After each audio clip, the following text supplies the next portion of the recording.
نہیں ہوگا، اس جمعے کو بھی نہیں ہوگا. اب کب ہوگا؟ تو اس کے لیے ولید سے رابطہ کریں. ادھر نمبر دیا ہوا ہے، واٹس ایپ گروپ میں ایڈ کر لیں اپنے آپ کو. اس میں بیانات کی اطلاعات ملتی رہتی ہیں. سمجھ رہے ہیں نا؟ ولید بھائی کو ہم نے 2 کاموں کے لیے رکھا ہوا ہے. ایک، کسی نے شادی کرنی ہو، نکاح پڑھوانا ہو تو ان کے پاس ڈائری ہے تو اس میں نوٹ کر لیتے ہیں. رشتے کراتے نہیں ہیں مجھ سے، جس نے پڑھوانا ہو. اور دوسرا یہ کہ گروپ جو ہے نا، واٹس ایپ گروپ، جس میں بیانات کے اعلانات کہ بیان ہوگا کہ نہیں ہوگا، تو وہ ان سے پوچھ لیا کریں. چلیں بھائی. الحمد للہ نحمده ونصلی علی رسولہ الکریم، اما بعد فاعوذ باللہ من الشیطان الرجیم، بسم اللہ الرحمن الرحیم. ولا يحض على طعام المسكين فليس له اليوم هاهنا حميم ولا طعام إلا من غسلين لا يأكله إلا الخاطئون. سورہ الحاقہ کی ان آیات پر کئی ہفتوں سے، کئی مہینوں سے بلکہ درس چل رہا ہے. اللہ نے جو لوگ جہنم میں جائیں گے، آگ میں جلیں گے، اللہ ہم سب کو محفوظ رکھے اس آگ سے، ان کے بارے میں بتایا کہ ان لوگوں میں بہت ساری بری عادتیں تھیں. ان میں ایک یہ بھی کہ ان کو غریبوں کا، مسکینوں کا خیال نہیں تھا.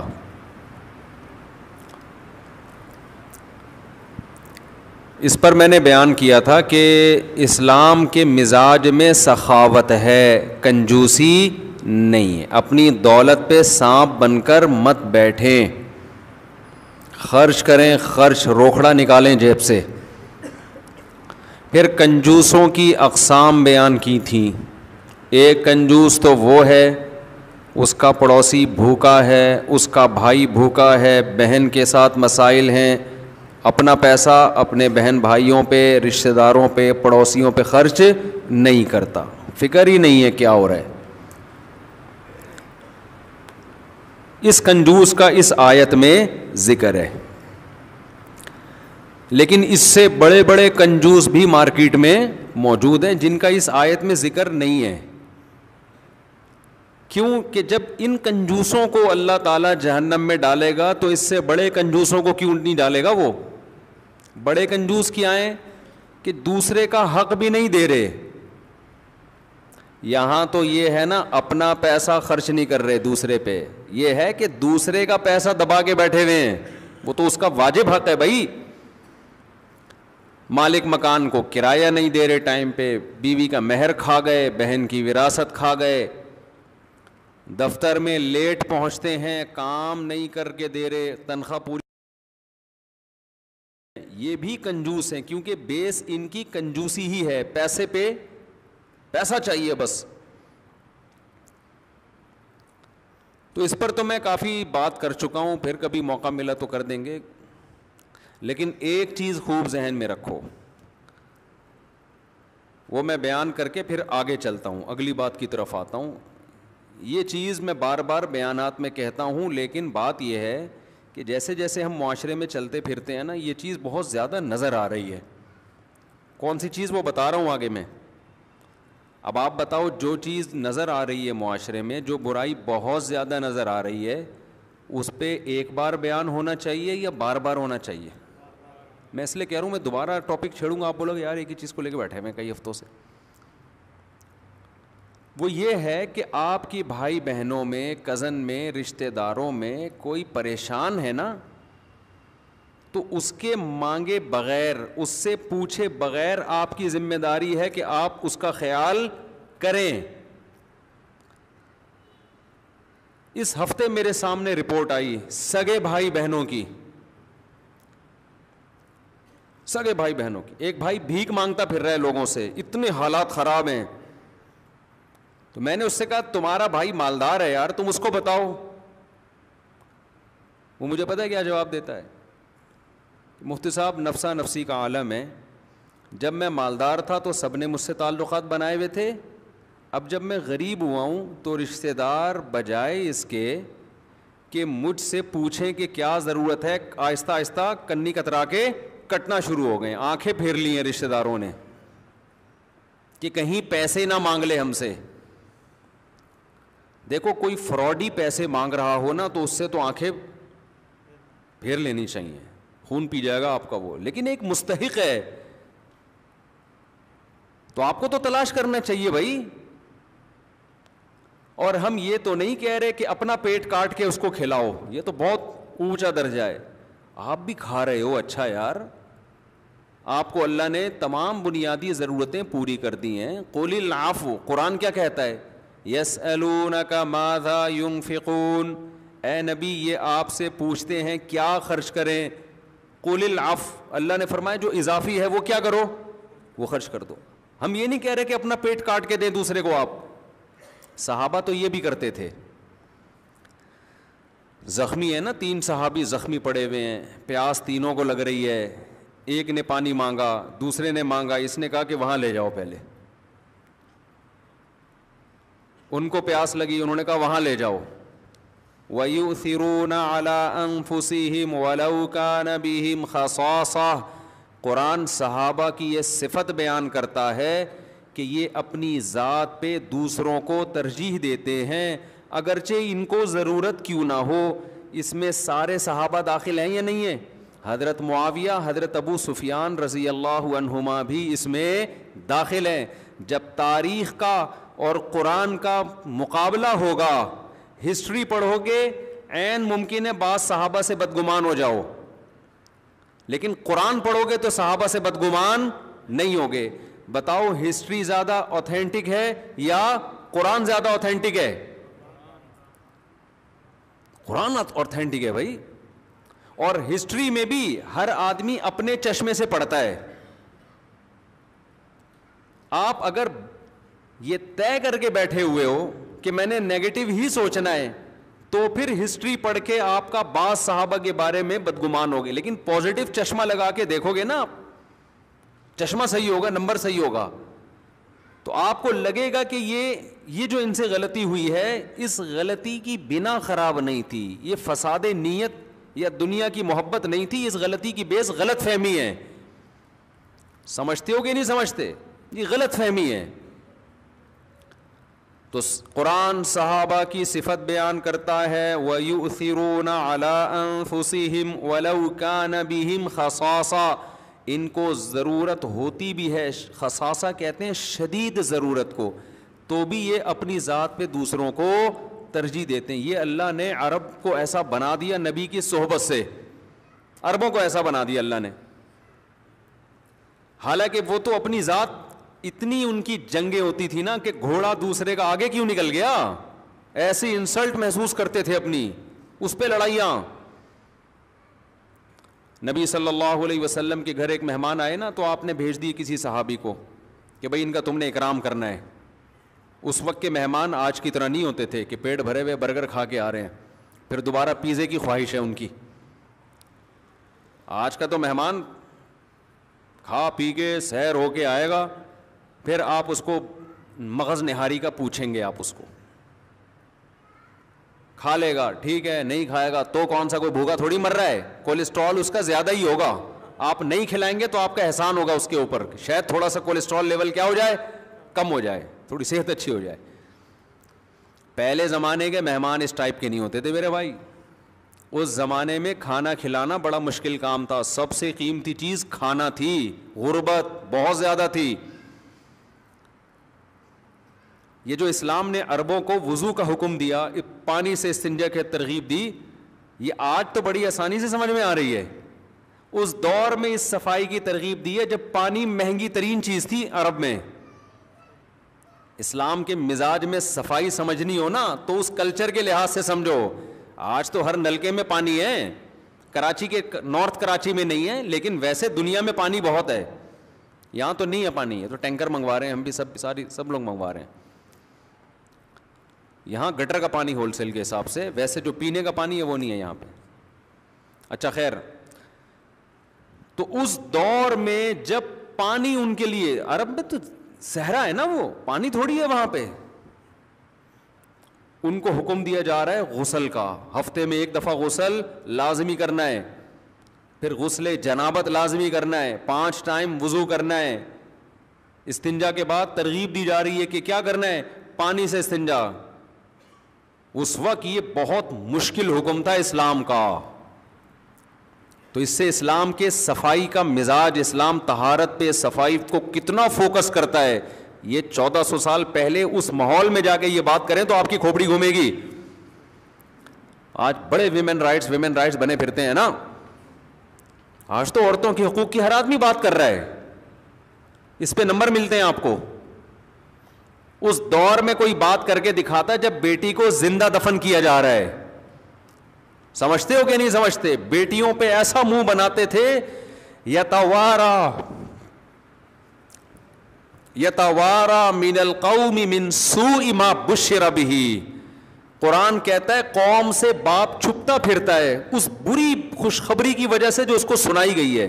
ذلت سے نا منہ پہ رومال ڈال کے گھومتا تھا. لوگ کہیں گے ابے وہ آ رہا ہے, اس کی بیٹی پیدا ہو گئی, ابے وہی آ رہا ہے. گالیاں دیتے تھے لوگ, برا بھلا کہتے تھے. تو شرم سے کیا کرتا تھا, جیسے کوئی چوری کرتے ہوئے پکڑا جائے, عزت دار آدمی ہو تو وہ قوم کو منہ دکھانے کے قابل رہتا ہے؟ منہ پہ کپڑا ڈال کے گھومے گا. یار کچھ دن یہ خبر جب پرانی ہو جائے گی تو پھر سوسائٹی میں چلوں گا. یتوارا من القوم من سوء ما بشر به, قوم سے چھپتا پھرتا ہے. اور ظل وجهه مسودا وهو کظیم. قرآن ایک اور بات بیان کرتا ہے کہ اس کا چہرہ ذلت سے سیاہ رہتا ہے, کالا چہرہ نظر آ رہا ہوتا ہے, اتنا ذلیل اپنے آپ کو سمجھتا ہے. اور وہ کظیم, اور گھٹ رہا ہوتا ہے. آپ جب ٹینشن میں ہو نا اور ٹینشن نکال نہ سکتے ہو تو جو آپ مصیبت کے کڑوے گھونٹ پی رہے ہوتے ہو, اس عمل کو قزم کہا جاتا ہے عربی میں. قزم, اتنی بڑی مصیبت میرے پاس آ گئی, بیٹی کی پیدائش, فہو کظیم, اور وہ اس ذلت کے گھونٹ کو کیا کرتا ہے, پیتا ہے. کیوں پی رہا ہوتا ہے؟ ایمسکہ علی ہون ام یدسہ فی التراب, کہ کیا میں اس ذلت برداشت کر کے اس کو گھر میں برداشت کر لوں؟ ذلت تو ہوگی, انگلیاں اٹھیں گی, بیٹی کا باپ جا رہا ہے, کہ میں ذلیل بن کے برداشت کر لوں کیونکہ باپ کی محبت نہیں چاہتی کہ اس کو دفن کرے. ام یدسہ فی التراب, یا ایک دفعہ میں ظلم برداشت کر کے اس کو دفن کر دوں اور ہمیشہ کی ذلت سے بچ جاؤں میں. یہ کنڈیشن, بیٹی پہ یہ ظلم جس سوسائٹی میں ہو نا, یہ ظلم اس سوسائٹی میں محمد صلی اللہ علیہ وسلم اپنی بیٹی نہیں, بیٹی کی بھی بیٹی کو کندھوں پہ اٹھا کے نماز پڑھانے کے لیے آ رہے ہیں. بہت مشکل ہے بھائی بات سمجھانا. صحیح ہے, مسلم کی حدیث ہے, صحابہ کہتے ہیں کہ ہم نماز کے انتظار میں تھے. مسجد نبوی کتنی مقدس جگہ, ابو بکر, عمر, عثمان, علی جیسے لوگ پیچھے. ظہر کی نماز ہے, سید الانبیاء مصلی پہ نماز پڑھانے کے لیے آنے والے ہیں, انتظار ہو رہا ہے. کیسی عظیم محفل ہے نا. تو کہتے ہیں, راوی حدیث کے کہتے ہیں, ہم دیکھتے ہیں کہ نبی کی بیٹی یعنی نواسی جن کا نام زینب تھا, چھوٹی سی بچی تھی, نبی کندھے پہ اٹھا کے ان کو مصلی پہ نماز پڑھانے کے لیے آئے ہیں. بچوں کو اتنا پروٹوکول مصلوں پہ کم از کم نہیں دیا جاتا کیونکہ سب سے عزت والی جگہ تھی وہ, سب سے زیادہ. اس وقت میرا خیال ہے روئے زمین پر اس سے زیادہ عزت والی جگہ کوئی بھی نہیں تھی, جہاں پیغمبر کھڑے ہوئے ہیں. تو کیسی عزت دے رہے ہیں, بچی کو کہاں لے کر آ رہے ہیں, کندھے پہ بٹھا کے. صحابہ یہ منظر دیکھ رہے ہیں کہ جو ہم میں سب سے زیادہ عزت دار ہیں وہ اپنی نواسی کو ایسی عزت دے رہے ہیں کہ اس سے زیادہ عزت آپ نے شاید کسی کو نہیں دی ہوگی. سرور کائنات کا کندھا ہے اور مصلی ہے اور حالت ہے نماز کی. اب آپ اس کو کاؤنٹ کرنا شروع کریں. اتنی عزت بھی کافی تھی کہ کندھے پہ اٹھا کے آئیں اور مصلے پہ پھر نیچے رکھ دیں, کافی تھی نا, بہت عزت ہو جاتی ہے عربوں کی نظر میں. نماز اپنا پراپر وے میں ایسے ہی پڑھاتے جیسے ہمیشہ پڑھایا کرتے تھے. بھائی آج کوئی باپ بیٹی کو عزت دے گا, چھوٹی بچی کو تو اتنی دے دے گا نا, کندھے پہ اٹھا کے لے آئے گا. پہلی بات تو گود میں اٹھا کے لائے گا, گود میں اٹھا کے لائے گا. لیکن پہلی عزت کیا دی جا رہی ہے؟ گود میں نہیں, کہاں؟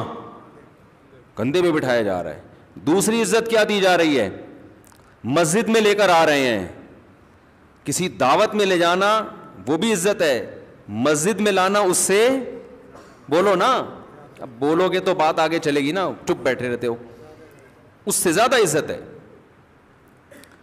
تیسرا, بھائی لا کے بٹھا دیتے کنارے پہ, ہمارے بھی بچے کبھی رڑتے ہوئے آ جاتے ہیں, کہیں کھانچے میں بیٹھ جاتے ہیں, لیکن آپ صلی اللہ علیہ وسلم اس بیٹی کو کندھے پہ ہی بٹھا کے تکبیر تحریمہ کہہ کے نماز شروع کر دیتے ہیں. اب آپ بتاؤ اس سے زیادہ عزت کسی مخلوق کو پیغمبر کے لیے دینا ممکن ہے بھائی؟ کندھے پہ بٹھا کے کیا کر دیتے ہیں؟ نماز شروع. یہ کتنے پوائنٹ ہو گئے؟ 3. چوتھا پوائنٹ سب سے زیادہ عجیب ہے. جب آپ رکوع میں جا رہے ہیں تو ظاہر ہے بچی گر جائے گی, رکوع میں جب جائیں گے اٹھا کے کندھے سے نیچے اتار دیا, ختم ہو گئی بات. بھائی عزت دے دی بچی کو, جتنا کندھے پہ بٹھا سکتے تھے بٹھا لیا نا. اب رکوع میں جائیں گے تو ظاہر ہے گرے گی, اب بٹھاتے رہے, چاروں رکعتیں پڑھا کے سلام پھیر دیتے.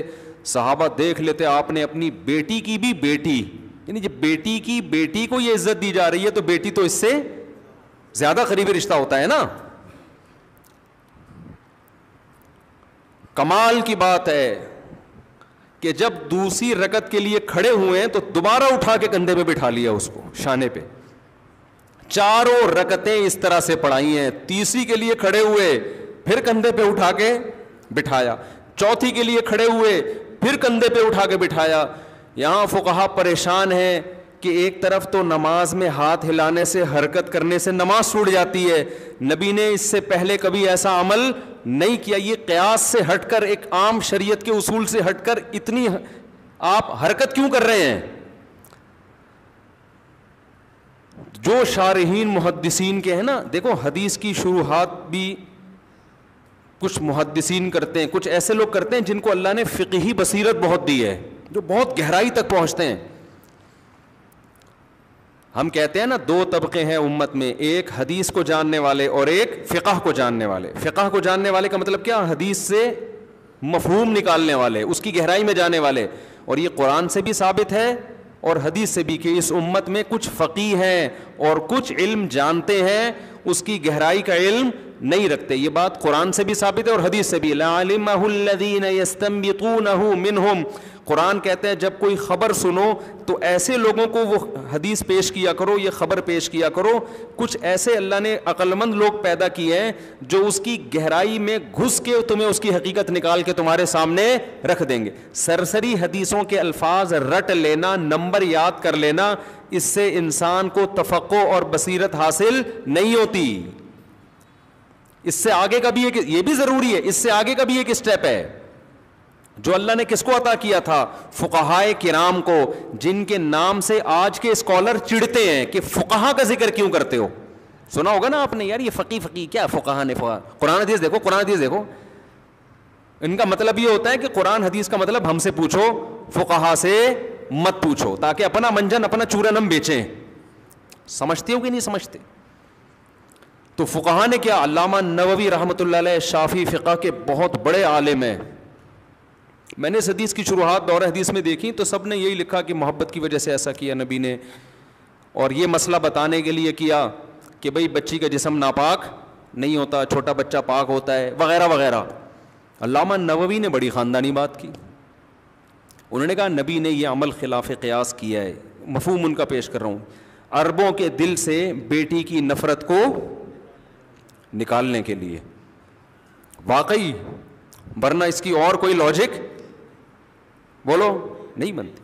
حسن حسین بھی تو تھے نا, ان کو بھی بڑی عزت دی نبی نے, خطبے میں اٹھایا, لیکن اس سے زیادہ عزت نمازی کو دے رہے ہیں کہ نماز کندھے پہ بٹھا کے پڑھا رہے ہیں. آپ نے بہت محبت کی حضرت حسن حسین سے, اس میں دو رائے نہیں ہے. سیدہ شباب اہل الجنہ, جنت کے جوانوں کے سردار, لیکن بھائی اپنی نواسی کو کندھے پہ اٹھا کے 4 رکعتیں اس طریقے سے پڑھائی جا رہی ہیں. اس کا مقصد اگر آپ غور کریں تو سوائے اس کے کہ بیٹی کو زبان سے جو آپ نے ترغیبات دی نا, آپ نے اس کو اتنا کافی نہیں سمجھا نا. زبان سے آپ 100 دفعہ بولتے رہیں, جب تک پریکٹیکل کر کے نہیں دکھاتے لوگوں کے ذہن ذہنی طور پہ تیار نہیں ہوتے. لیکن آج جو زمانہ چل رہا ہے نا, وہ جاہلیت کا دور واپس آ گیا ہے. پہلے پیدا ہونے کے بعد زندہ دفن کی جاتی تھی, آج الٹرا ساؤنڈ کر کے ماں کے پیٹ میں ہی اس کو مار دیا جاتا ہے.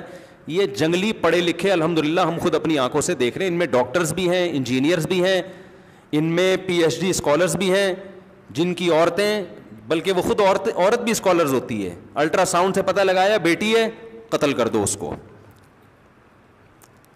ایجوکیشن الگ چیز ہے, انسان کا بچہ بننا الگ چیز ہے. دونوں کو لوگوں نے آپس میں مکس کر دیا ہے. آخرت میں نجات ایجوکیشن کی بیس پہ نہیں ہوگی, انسان کا بچہ بننے کی بیس پہ ہوگی. پہلے انسان کو فوکس کرو, انسان تو بناؤ اس کو.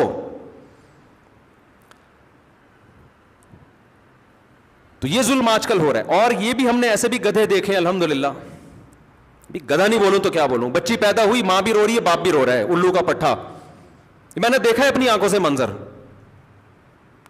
ہاسپٹل میں تھا, میرے یہاں ولادت ہونے والی تھی, تو میں گھر والوں کو لے کے 10 سال پرانی بات ہے ہاسپٹل میں گیا, کیونکہ میں سنتا تھا کہ بعض لوگ روتے ہیں, مجھے یقین نہیں آتا تھا کہ یار اتنے بھی گدھے دنیا میں کوئی ہو سکتا ہے. ہندوؤں میں سنا تھا ہم نے ایسا ہوتا ہے, اور بعض غیر مسلموں میں, مسلمانوں میں کبھی میں نے کہا یار بکواس کرتے ہیں, جھوٹ بولتے ہیں لوگ, ایسا کون کرتا ہوگا یار, اپنی اولاد پہ رو رہا ہے, پاگل ہے کیا. میں ایک ہاسپٹل میں گیا, میرے ہاں بچے کی ولادت ہونے والی تھی, تو میں بیٹھا ہوا ہوں, سامنے دیکھا کہ ایک خاتون نا رو رہی ہیں, اور وہ سارے بینچ پہ بیٹھے ہوئے آنسو پوچھ کے رو رہے ہیں. میں نے کہا ہائے, لگتا ہے ان کی بہو کا انتقال ہی ہو گیا. مجھے ایسا لگا, اطلاع آئی ہے بہو مر گئی. تو ساس کے لیے تو مجھے حیرانگی ہوتی, تو بہرحال اچھی ساس ہیں, بہو کے مرنے پہ رو رہی ہیں, تو ایسے رو رہے ہیں نا چپکے چپکے سے. ایک جوان سا لڑکا بیٹھا ہے, وہ بھی منہ اترا ہوا اس کا بیچارے کا, وہ رو نہیں رہا تھا, منہ اس کا عجیب سا ہو گیا تھا, نیچرل منہ نہیں لگ رہا تھا مجھے اس کا, وہ جیسے کوئی چوری کر کے پکڑا جاتا ہے نا بالکل وہی منہ تھا جس کا قرآن نے ذکر کیا ہے کہ اس کے چہرے پر غل وجہہ مسودن, سارا دن چہرے پر جیسے کسی نے کالک مل دی ہو. سفید چہرے کا بھی رونق اڑ جاتی ہے نا جب ذلت ہوتی ہے. ہاسپٹل بھی اچھے علاقے میں تھا جہاں ایجوکیٹڈ لوگ رہتے ہیں, غریبوں کا ہاسپٹل نہیں تھا, وہ شکل سے بھی پڑھے لکھے لگ رہی تھی یہ فیملی. تو پھر میں نے کہا یار یہ میں بھی تعزیت کر لیتا ہوں بھائی, آپ کی بہو کا ہمیں بڑا افسوس ہوا. تو شکر ہے میں نے تعزیت نہیں کی, ورنہ پٹتا میں.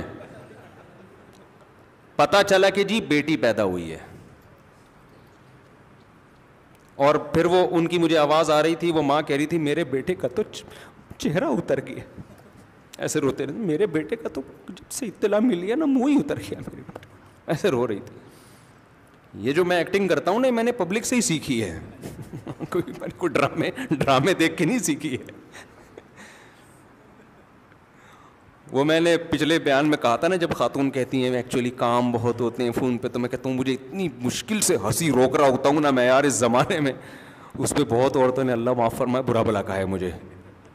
تو میں توبہ استغفار کرتا ہوں بھائی, خواتین بہت زیادہ آج کل بزی ہوتی ہیں, اور میں نے پہلے کہا تھا میں ان خواتین کی بات کر رہا ہوں جو میرا بیان نہیں سن رہی, لیکن وہ پھر بھی دل پہ لے کے جا رہی ہیں. ساری خاتون ایسی نہیں ہوتی, بہت ساری واقعی مصروف بھی ہوتی ہیں, لیکن بہت ساری نہیں بھی تو ہوتی نا, میں تو ان کی بات کر رہا ہوں یار. کام ہے کیا سارا دن, بچے کو کہ سارا واش روم اور بیت الخلاء کا کام جو ہے وہ پیمپر نے, خیر اب یہ پھر موضوع چینج ہو جائے گا. اچھا اب یہ روتے پتہ ہے کیوں ہیں, یہ بھی ایک بات میں آپ کو بتا دوں. یہ جو بیٹی کی پیدائش پر ہوں اور یہ منہ بنے ہوئے ہوتے ہیں نا, سڑے ہوئے منہ, میرا دل چاہ رہا تھا میں رک کے ان کمبختوں کو لگاؤں. بغیر تو تم گدھے ہو یار, تم اپنی اولاد پہ رو رہے ہو یار, تم شرم نہیں آتی تمہیں؟ وہ جب بچی بڑی ہوگی, کوئی اگر بتا دے کہ تو پیدا ہوئی تھی تو تیری نانی بھی رو رہی تھی, تیری دادی بھی رو رہی تھی, کیا سوچے گی یار میں کیوں پیدا ہوئی؟ انسانیت ہے یار, گدھاپن. اور یہ بغیرتی ہے کیوں؟ میں تمہیں بتاؤں, ایک گناہ ہے جو تم کر رہے ہو, اس کی تمہیں قدرت کی طرف سے چپت لگ رہی ہے. تم نے دماغ میں کھوپڑی میں گھسا لیا 2 بچے پیدا کرنے ہیں بس, یہ اس کا عذاب ہے. اب آپشن کیا ہے؟ 2 کا, اس میں چانس ہے, جوا ہے. ایک بیٹا ہو گیا تو چلو ایک بیٹی, فیملی مکمل. نہیں ہوا نا, ہر بچی پہ چیخیں مار مار کے رو گے کہ یہ تو میری نسل بڑھ رہی ہے. یہ اس کا عذاب ہے ہماری سوسائٹی میں. فیملی پلاننگ کا عذاب ہے کہ بیٹی کے پیدا ہونے پر لوگ رو رہے ہیں. جب آپ نے نسل چھوڑ دی کہ یار جتنی اللہ دے, میں نے ایسے دیکھے 4 بیٹیاں ہوئی پھر 4 بیٹے ہو گئے, 6 بیٹیاں ہوئی 6 بیٹے ہو گئے, 3 بیٹیاں ہوئی 3 بیٹے ہو گئے. لیکن جب آپ نے دماغ میں رکھ لیا کہ 2, اب مسئلہ یہ کہ بیٹے ہو گئے تو ٹھیک ہے, نہیں ہوئے تو اب تو یار بائی چانس اب دیکھیں اب کیا ہوتا ہے, اڑے اب بھی بیٹی ہو گئی, 3 3 4 4 5 5, پھر اللہ کی طرف سے بھی چپیڑے لگتے ہیں کہ تو جس کو عذاب سمجھ رہا ہے نا وہی میں دوں گا اب تجھے. یہ عذاب ہے جو لگیں گی خدا کی طرف سے نا, تپیڑے طبیعت سے لگیں گے. اور اس سوچ کے ساتھ جو بیٹا پیدا ہو رہا ہے نا, وہ کون سا انسان کا بچہ نکلے گا؟ جب تم خدا کی پالیسیوں پہ عمل نہیں کرو گے, اپنی پالیسیوں پہ چلو گے, اور آپ کہو گے 2 ہی چاہیے اور ان میں ایک بیٹا بھی لازمی ہو, تو وہ اگر 2 کے 2 بھی بیٹے ہو گئے نا تو یہ اللہ کو خوش کر کے نہیں ہوئے. اس میں اس بات کا امکان ہے یہ 2 ایسی چترول لگائیں کہ آپ کہیں یہ 6 بیٹیاں ہو جاتی, ان 2 کمبختوں سے. کیا تھے وہ 6 بیٹیاں ان 2 کمبختوں سے اچھی تھیں, وہ یہ بن جائے گا جو ہو رہا ہے سوسائٹی میں.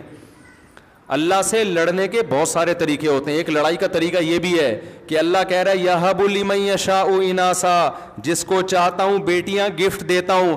اللہ کے گفٹ پہ رونا چاہیے کہ خوش ہونا چاہیے؟ اور جس کو چاہتا ہوں بیٹا نہیں, بیٹی بھی نہیں, بیٹیاں. اور جس کو چاہتا ہوں بیٹے گفٹ دیتا ہوں. او یزوجہم ذکرانا و اناسا, جس کو چاہتا ہے دونوں گفٹ دے دیتا ہوں. تو گفٹ تو جتنا زیادہ ہو اچھا ہے نا.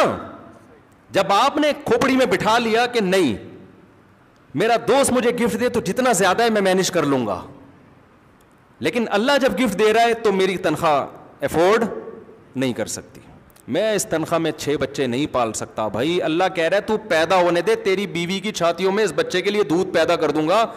نہیں اللہ تو دودھ ہی پیدا کر سکتا ہے, باقی تجھے کیا پتا اس زمانے میں کیا کیا چاہیے بچے کو؟ ہمیں پتا ہے نا, ہم سے پوچھ. اے اللہ کنوینس کا خرچہ چاہیے, بچوں کے اسکول کی فیسیں چاہیے, اور سٹی اسکول بیکن ہاؤس میں ہم نے پڑھانا ہے بچے کو, 8 8 ہزار کی فیسیں ہیں ان کی, 20 20 ہزار فیسیں ہیں. اللہ پھر اگر کوئی بیماری آ گئی آغا خان ہاسپٹل میں ہم نے علاج کرانا ہے, پھر بچہ بڑا ہوگا اسٹیبل ہوگا, PhD کرانا ہے, MBA کرانا ہے, پھر ہم نے اس کو باہر بھیجنا ہے. اللہ کو تو پتہ ہی نہیں ہے, دودھ پیدا کر کے وہ سمجھ رہا ہے کہ میں نے بہت کچھ کر دیا. نہیں آئی میرا خیال ہے بات سمجھ میں؟ اللہ سمجھ رہا ہے دودھ میں نے پیدا کر دیا بس کیا ہو گیا, اللہ کو پتہ ہی نہیں ہے یار. کم وقت تھوڑا سا دماغ لڑا کے سوچ, اس وقت بچے کو دودھ کی ضرورت ہے, ایسا دودھ پیدا کیا اس کا آلٹرنیٹ جاپان کے سائنسدان بھی اب تک ایجاد نہیں کر سکے. یہ اس کی سائن علامت ہے کہ جو یہ کر سکتا ہے باقی چیزیں بھی کر سکتا ہے وہ, اور اگر نہیں کرنا چاہے گا تو اکلوتے بیٹے کے لیے بھی نہیں کرے گا, پھر وہ اس کی مرضی پر ہے. چاہے گا تو تیرے درجن بچے ہوں گے سب کی فیسیں دے دے گا, نہیں چاہے گا تو ایک کی بھی نہیں دے گا. تو اس میں 1 اور 12 اللہ کی نظر میں کیا ہے؟ برابر ہیں. یہ میں اس لیے کہہ رہا ہوں کسی کے 12 بچے ہیں فیسیں نہیں اٹھا پا رہا تو لوگ کہہ سکتے ہیں اس کے 12 کو اللہ نے فیسیں کیوں نہیں دی. تو ایسے تو میرے علم میں ایسے ایک ہے لیکن اس کی بھی فیسیں نہیں ہیں اس کے پاس. تو یہ اللہ پر ہے کہ اس نے آپ کے بچوں کو اللہ سٹی اسکول میں پڑھانا چاہتا بھی ہے کہ نہیں چاہتا. جو اللہ چاہتا ہے ویسا کر لو. اللہ اگر ان سے ٹماٹر کی ریڑھی لگوانا چاہتے ہیں اللہ ہم اس پہ راضی ہیں, کوئی بات نہیں, ٹماٹر بیچے گا. یہ توکل کا یہ مطلب تھوڑی ہے کہ میرے سارے بچے MBA کریں اور سارے ڈاکٹر بنیں. توکل کا مطلب یہ ہے کہ میں اللہ کے مرضی کے خلاف نہیں چلوں گا, میں نسل نہیں روکوں گا. اللہ میرے بچوں کو عالم بنائے, مفتی بنائے, ڈاکٹر بنائے, انجینئر بنائے. تو اللہ کا وعدہ ہے کہ استغنا کے ساتھ چلو گے, مجھ پہ توکل کرو گے, وَمَن يَتَوَكَّلْ عَلَى اللَّهِ فَهُوَ حَسْبُهُ, جو اللہ پر اعتماد کرتے ہیں بس اللہ کہتے ہیں میں کافی ہوں. اب میں اس کے ساتھ معاملہ کرتا کیا ہوں, یہ مجھ پہ چھوڑ دو, اپنے اوپر نہیں جاؤ اس کو, تم نے نہیں فیصلہ کرنا یہ بنے گا, یہ بس میرے پر چھوڑ دیا نا, میں کروں گا. تم نے اپنی ذمہ داری پوری کرنی ہے, تربیت کی, تعلیم کی, جتنی گنجائش ہے. نہیں ہے تو رو نہیں, کوئی بات نہیں. ٹماٹر کے ذریعے اس کو میں آگے تک, میں کتنے جانتا ہوں یار کچرا چنتے تھے, آج کروڑ پتی ہے, اسکریپ کا بہت بڑا بزنس ہے ان کا ابے کے پاس پیسے ہوتے ہیں نا, وہ ان کو پڑھا کے کماؤ پھوت بنا دیتا, وہ صبح صبح سوٹ ٹائی لگا کے باس کے چمچے بنے ہوئے ہوتے اور 1-1.5 لاکھ روپے تنخواہ لے کے آ رہے ہوتے. وہ تو شکر ہے ابا کے پاس پیسہ نہیں تھا, وہ بزنس پہ آئے اور آج نوٹ چھاپنے کی مشین بنے ہوئے ہیں وہ لوگ. بہت مشکل ہے, یہاں آ کے پھر کھوپڑیاں گھومنا شروع ہوتی ہیں.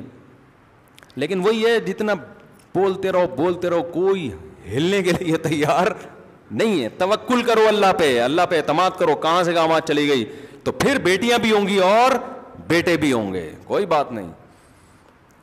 اللہ دے گا کثرت سے, بیٹیاں بھی دیتا ہے, بیٹے بھی دیتا ہے. یہ تو انسان میں ایسا ہے کہ بعض دفعہ 3-3 4-4 بیٹیوں کی لائن لگتی ہے, پھر 4-4 بیٹے پیدا ہو جاتے ہیں. بعض دفعہ 6-6 بیٹیاں ہوتی ہیں, پھر 6 بیٹے لائن لگ جاتی ہے. لیکن جب آپ نے کہا کہ 2 چاہیے, اب آپشن, اب تو مقابلہ سخت ہے نا, آخری 2 گیندوں پہ چھکا لگانا ہے, تو بیٹسمین تو ڈپریشن میں جائے گا نا. اب آپشن کا میں 2 جس کے ہو گئے وہ تو بڑا اچھلتا ہے, کودتا ہے, کلابازیاں کھاتا ہے, بھائی میری فیملی مکمل. جس کے نہیں ہوئے اس کو لگتی ہے چپت. اور پھر بڑی ٹینشن یہ کہ 6-6 بیٹیاں, 7-7 بیٹیاں بیٹے کی لالچ میں, اور وہ ہر دفعہ میں اس کی ارادہ نہیں ہوتا کہ یہ پیدا ہو, مجبوراً ایک ٹرائی کر کے دیکھتے ہیں شاید اس دفعہ مارکیٹ میں بیٹا آ جائے. تو چھوڑ دے یار, بیٹی دے بیٹا دے, یہ کس کا کام ہے, اللہ کا کام ہے. آپ نسل مت روکو. اب دیکھو میرے بیٹے پیدا ہوئے شروع میں, پھر بیٹیوں کی لائن لگ گئی, پھر بیٹوں کی لائن لگ گئی دوبارہ. تو وہ ایسا ہی ہو رہا ہے, اس طرح سے خود بخود فطرت اس کو کیا کرتی ہے, مینیج کر لیتی ہے. تو پھر چینل زیادہ ہوں تو ایک چینل سے بیٹیاں ہو رہی ہیں تو دوسرے چینل سے بیٹے شروع ہو جائیں گے. چینل بھی ایک ہی رکھا ہوا ہے, کیا کیا چیزیں اسکرو پانا لے کے میں سیدھی کروں آپ لوگ کی, بھائی ساری سیٹنگ آؤٹ ہے, مجھے تو آپ کو کھول کے جوڑنا پڑے گا دوبارہ. سوسائٹی کو جو ہے نا دوبارہ سے کھول کے جوڑنا پڑے گا, یہ ریپیئرنگ سے ٹھیک ہونے والی بولو نہیں ہے. اتنا آوے کا آوا بگڑ گیا ہے. کہاں بات چل رہی تھی, کدھر لے کے, میں نبی صلی اللہ علیہ وسلم کا بتا رہا تھا کہ دیکھو پریکٹیکل آپ نے کر کے دکھایا. اس سوسائٹی میں بیٹی کے حقوق بیان کر کے کسی کا باپ دکھائے نا تو میں مانوں گا. آج تو ماحول بن چکا ہے, تحریکیں چل رہی ہیں, اور آج بھی وہ والے رائٹس نہیں دیے جو ہونے چاہیے. کون سے رائٹس دے دیے عورت کو, دیکھو کہ وہ بے پردہ گھوم سکتی ہے. عورت جتنی بے پردہ ہوگی مزے کس کے آئیں گے, مزے مردوں کے بڑھیں گے. تو مزے یہ ویمن رائٹس کے نام پہ چسکے کس کو لگوائے جا رہے ہیں, مردوں کے مزے. ارے عورت کو اجازت دے دی, آپ کو برقع پہننا آپ کے لیے ضروری نہیں, آپ آزاد ہو, آپ اسکرٹ میں گھومو, آپ کی مرضی کچھ پہنو نہ پہنو. مرد کون ہوتا ہے آپ پہ پابندی لگانے والا؟ تو یاد رکھو جب کوئی عورت ہے نا تو دنیا کے جتنے 6 ارب انسان ہیں نا, فرض کر لو 6 ارب آبادی ہے, اور فرض کر لو اس میں 3 ارب مرد ہیں. تو جب کوئی عورت برہنہ گھومتی ہے تو 3 ارب مردوں میں 2 ارب 99 کروڑ 99 لاکھ 995 یہی چاہتے ہیں کہ بے پردہ گھومے. 5 آدمی جو اس کا باپ, بھائی, شوہر, بیٹا, یہ چاہ رہے ہوں گے کہ بے پردہ نہیں گھومے. بس یہ 4-5 لوگ چاہتے ہیں کہ بے پردہ نہیں گھومے. یہ باقی سب کیا چاہتے ہیں, سب کے تو مزے ہیں اس میں. تو آپ کون سے رائٹس کی بات کر رہے ہو یار, یہ رائٹس تو مرد پہلے سے دینے کے لیے تیار ہے. وہ چاہتا ہے میری پڑوسن جب بھی گھر سے باہر نکلے وہ آدھے کپڑوں میں نکلے, وہ تو یہی چاہے گا نا کہ یار اس کے تو مزے ہیں اس میں. تو یہ والے حقوق تو مرد چاہتے ہیں کہ عورت کو ملیں. صرف 4-5 آدمی ہوتے ہیں جو چاہتے ہیں کہ نہ ملیں. یہ 4-5 جو لڑکی کا باپ ہے, بھائی ہے, بیٹا ہے, شوہر ہے, کیوں, یہ سب سے زیادہ اس کے محافظ ہیں. ان 4-5 آدمیوں کے کنٹرول سے نکالنے کے لیے ویمن رائٹس کے نام پہ اتنا بڑا ڈھونگ رچا لیا یار دنیا میں. مقصد کیا تھا, جو سب سے زیادہ اس کا خیر خواہ ہے نا اس کو پتا ہے یہ اس طرح سے بے پردہ گھومے گی, عزت اس کی جائے گی, مزے کس کے ہوں گے, مردوں کے. اپنی خواہشات مرد اس سے پوری کریں گے اور اس کو اس کا معاوضہ نہیں دیں گے جو نکاح کی صورت میں معاوضہ ملتا ہے. تو عورت کی آزادی کا مطلب ان 4 آدمیوں سے آزاد کرا کے اور 2,99,999,995 لوگوں کی دسترس اس پر آسان کر دی جائے, یعنی ان سے آزاد کر کے ان کی غلامی میں دے دیا جائے. بہت مشکل ہے. اور جو چاہتا ہے نا کہ یہ پردے میں رہے, جو اس کا باپ بھائی ہے, وہ بھی اس کے بارے میں چاہتا ہے کیونکہ وہ اس کا خیر خواہ ہے. پڑوسن کے بارے میں وہ بھی نہیں چاہتا. اس لیے اللہ تعالیٰ نے ہر عورت پہ مردوں کا پہرا بٹھایا ہے. ہر مرد عورت کو ہوس کی نگاہ سے دیکھتا ہے, لیکن کچھ ایسے اللہ نے محرم رشتے بنا دیے, محرم رشتے, جس کو باپ کہتے ہیں, جس کو بھائی کہتے ہیں, جس کو شوہر کہتے ہیں, جس کو بیٹا کہتے ہیں, جس کو چچا کہتے ہیں, جس کو دادا کہتے ہیں. یہ چند لوگ ہیں جو اس پھول کے گرد اللہ نے کانٹوں کی شکل میں پیدا کر دیے کہ کوئی اس پھول کو آسانی سے توڑنے نہ پائے. جب تک اس پھول کا بھاری بھرکم معاوضہ نہیں دیکھا, اس کی خوشبو سے فائدہ نہیں اٹھا سکتا. انہی 4-5 مرد جو اس کے محافظ تھے, میڈیا نے انہی کو اس کا دشمن بنا کے پیش کیا ہے. بیٹی کو باپ کے خلاف ورگلایا جا رہا ہے. میرے پاس شارٹ کلپ آتے ہیں موویز کے اور ڈراموں کے, لوگ بھیجتے ہیں, باپ بیٹی کو ڈانٹ رہے تو بیٹی باپ کو کی آنکھوں میں آنکھیں ڈال کے بات کر رہی ہے. جب یہ منظر بیٹیوں کو دکھایا جائے گا تو جو اس کا سب سے بڑا محافظ تھا, جب بیٹی اسی کی باغی ہو گئی تو اس کی مثال ایسے علاقے میں چور گھوم رہے ہیں اور آپ نے پولیس سے دشمنی کر لی, تو چور چھوڑیں گے آپ کو؟ بلکہ پولیس والا خود کہے گا یار یہ بندہ ہے, یہ میری سنتا نہیں ہے, تو ہی اغوا کر لے اس کو. کیا خیال ہے بھائی؟ یہ اللہ نے ایسے محرم رشتے بنائے ہیں نا, بھائی ہو گیا, بیٹا ہو گیا, باپ ہو گیا, یہ تو بہت زیادہ غیرت مند ہوتے ہیں. لیکن میڈیا دیکھو, بہن کو بھائی کے خلاف ورگلا رہا ہے, بیٹی کو باپ کے خلاف. پہلے ہم بچپن میں سنتے تھے لڑکی پہ کو چاہیے اپنے گھر کے مردوں کا احترام کرے, یہ اس کے محافظ ہیں. اب کیا سکھایا جا رہا ہے, یہ کون ہوتے ہیں تم سے پوچھنے والے کہ تم کہاں جا رہی ہو, کہاں سے آ رہی ہو. میں خواتین سے ایک بات کہتا ہوں, دیکھو مرد کو اللہ نے اتنی غیرت رکھی دی ہے نا.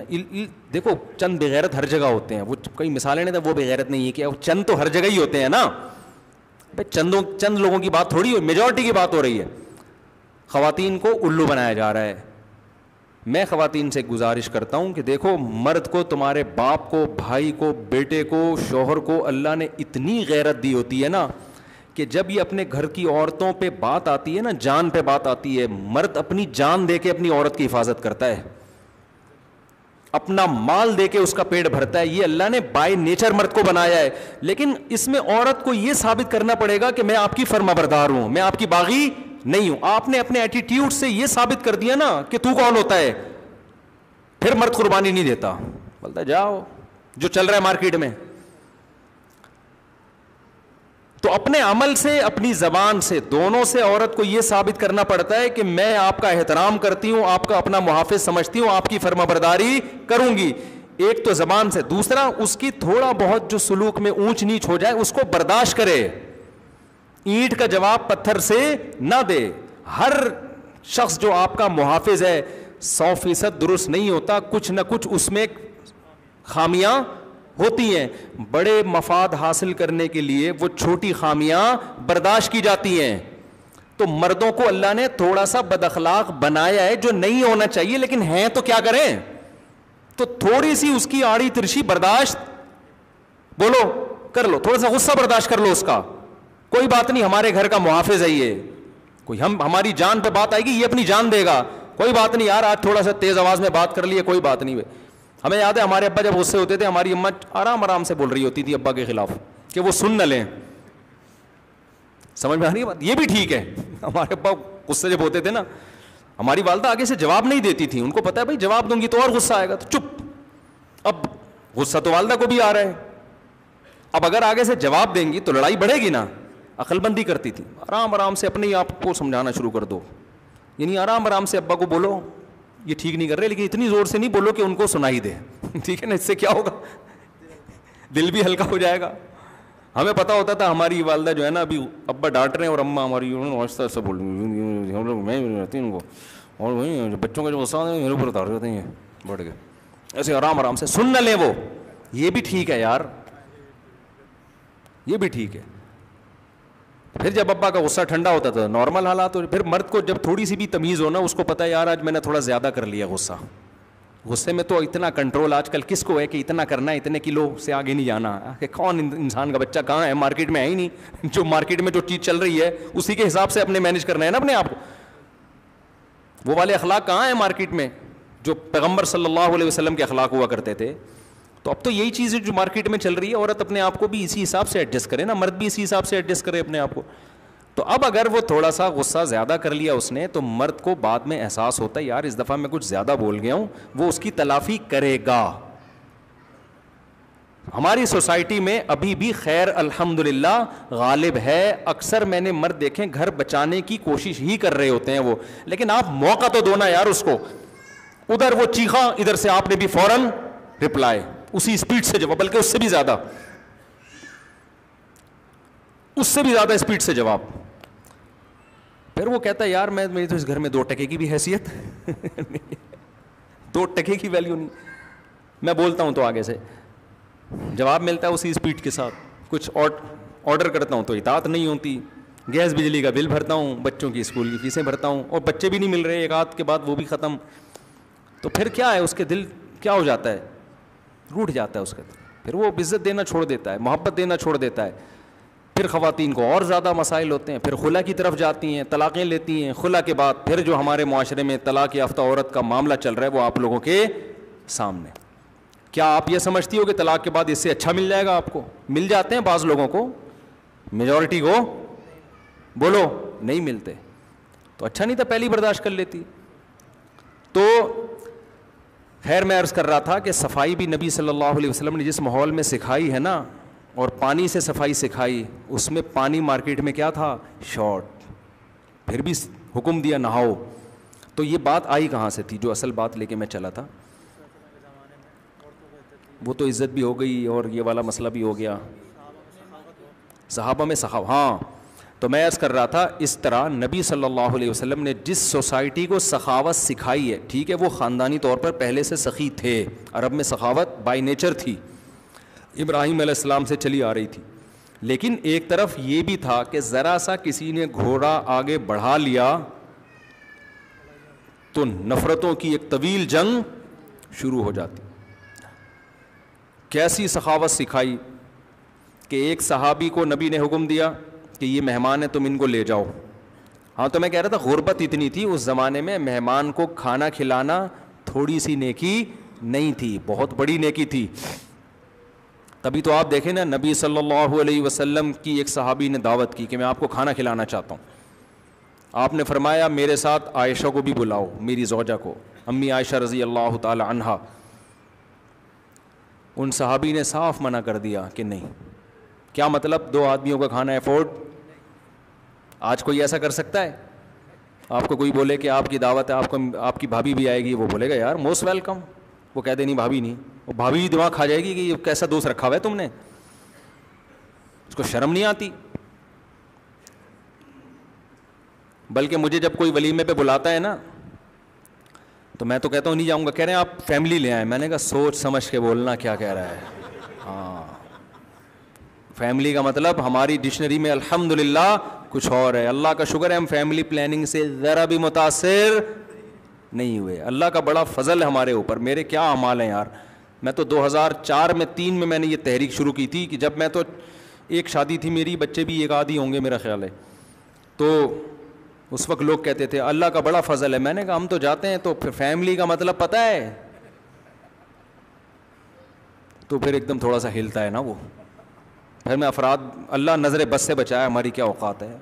اب بتاؤ نظر لگنے کا خطرہ 2 بچوں والے کو ہوتا ہے یا زیادہ فیملی والے کو ہوتا ہے؟ تو اس کا مطلب نظر اچھی چیزوں کو لگتی ہے بری چیزوں کو.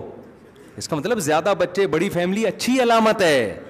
یعقوب علیہ السلام نے اپنے جو 11 بیٹے مصر میں بھیجے تو کہا الگ الگ دروازے سے جانا, نظر لگنے کا خطرہ ہے. اگر 2 بچے ہی اچھے ہوتے تو 2 بچوں کو نظر لگنے کا خطرہ ہوتا نا. 11 ہیں تو بھائی خطرہ ہے یار, الگ الگ دروازے سے جاؤ. ایسا نہ ہو ایک دم لوگ دیکھیں یار یہ کون ہے, ایک ہی آدمی کے 11. بڑی میں سب گھر والوں کو نہیں لے کے جاتا کہیں شادی میں. ایک تو آپس میں بڑے مسائل کا خطرہ ہوتا ہے. اور پھر یہ بھی خطرہ ہوتا ہے کہ بھائی میں تو نظر وزر پہ زیادہ نہیں، وہ الحمدللہ اللہ تعالیٰ بچا کے رکھے، لیکن یہ ہوتا ہے کہ یار خطرہ ہوتا ہے. بہرحال احتیاط یہی ہے کہ الگ الگ دروازے سے لے کے جاؤ. تو بچے بھی زیادہ، یہ اس میں نظر کا خطرہ ہوتا ہے، تو اس کا مطلب یہ نعمت ہے نا. دیکھو بچہ جب تک پیدا نہیں ہوتا تو ٹینشن ہوتی ہے کہ بچے ہوگی، اتنے بچے کیسے، جب ہو جاتا ہے تو خدا کی قسم اس سے بڑی نعمت کوئی نعمت لگتی نہیں ہے. وہ تو بچے سے زیادہ اٹریکٹیو تو اللہ نے پیدا نہیں کیا. بیوی دوسرے نمبر پہ ہو جاتی ہے، بچہ پہلے ہو جاتا ہے. اس کو اس کے چکر میں رکھا ہوا ہوتا ہے.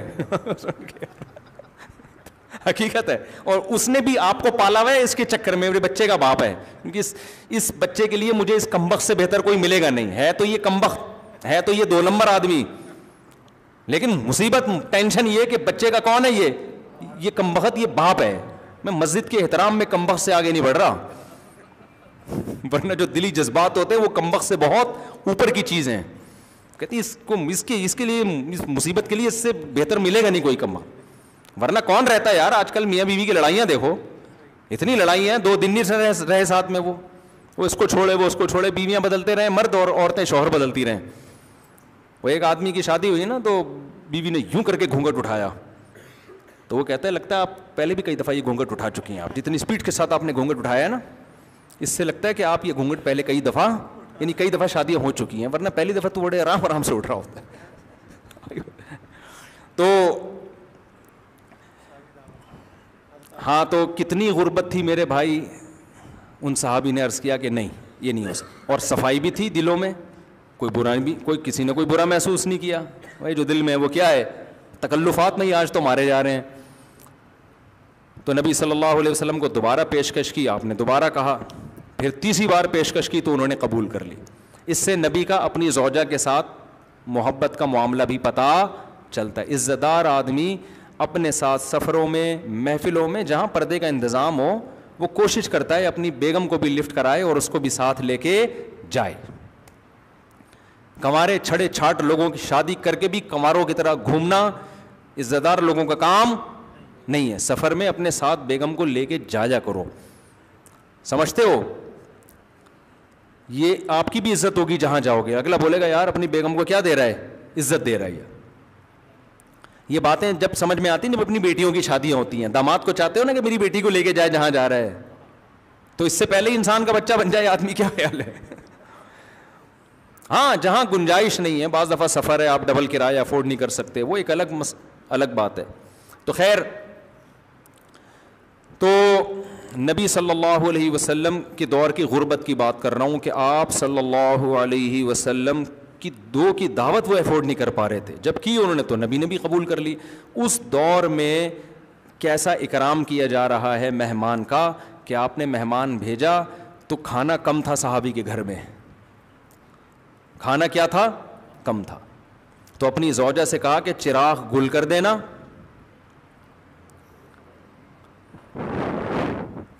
اور دیکھو، آپ کبھی ایک دن بھوکے ہو تو بھوکے سو کے دکھاؤ رات کو، خاص طور پہ رات کو. آپ کو پتہ ہے یہ کھانا ہے، یہ میں نے اس کو کھلانا ہے، اور خود کیسے سوؤں گا بھوکا. اور اس وقت جب کھانے کا 2 ٹائم کھانے کا رواج ہو، صبح کا کھایا ہوا ہے، دوپہر کا لنچ نہیں ہے. پہلے 2 ٹائم کا کھانا ہوتا تھا، یہ 3 ٹائم جو پھوڑنا ہے نا، یہ تو بر صغیر میں جب سے برٹش برطانیہ آیا اس کے بعد ہم نے سیکھا 3 ٹائم پھوڑنا. کھاتے بھی نہیں ہے، پھوڑتے ہیں. ہم بھی پھوڑ رہے ہیں، لیکن یہ کہ سیکھا آیا یا وہیں سے ہے. تو نبی صلی اللہ علیہ وسلم نے ان کو حکم دیا تو ان صحابی نے کیا کیا، اپنی زوجہ کو کہا کہ چراغ گل کر دو.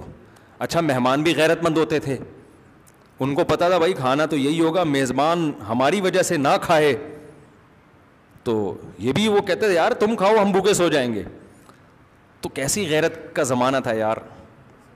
تو میزبان نے کہا کہ بھائی زوجہ سے کہا کہ چراغ گل کر دینا تاکہ مہمان کو پتہ نہ چلے کہ میں نہیں کھا رہا، میں ایسے ہی نوالا بنا کے مصنوعی نوالا بناتا رہوں گا، وہ سمجھیں گے کھا رہا ہے. اس طرح ان میزبان نے ان کا پیٹ بھرا اور خود کیسے سوئے، بھوکے سوئے، کیونکہ اخلاص تھا. اچھا، یہ صحابی کا ارادہ بھی نہیں تھا کہ نبی کو جا کے بتائیں. ہم تو اگر کوئی ایسا اکرام کر لیں تو کھجاتے کھجاتے ہی اتنا, جیسے میں نے نئی گھڑی لی ہے نا, کتنی دفعہ دکھا دی میں نے, لیکن میں نے دکھانے کی نیت سے نہیں دکھائی ہے لیکن ایسا ہوتا ہے بعض دفعہ آدمی کیا کر رہا ہوتا ہے, دکھا رہا ہوتا ہے یوں یوں کر.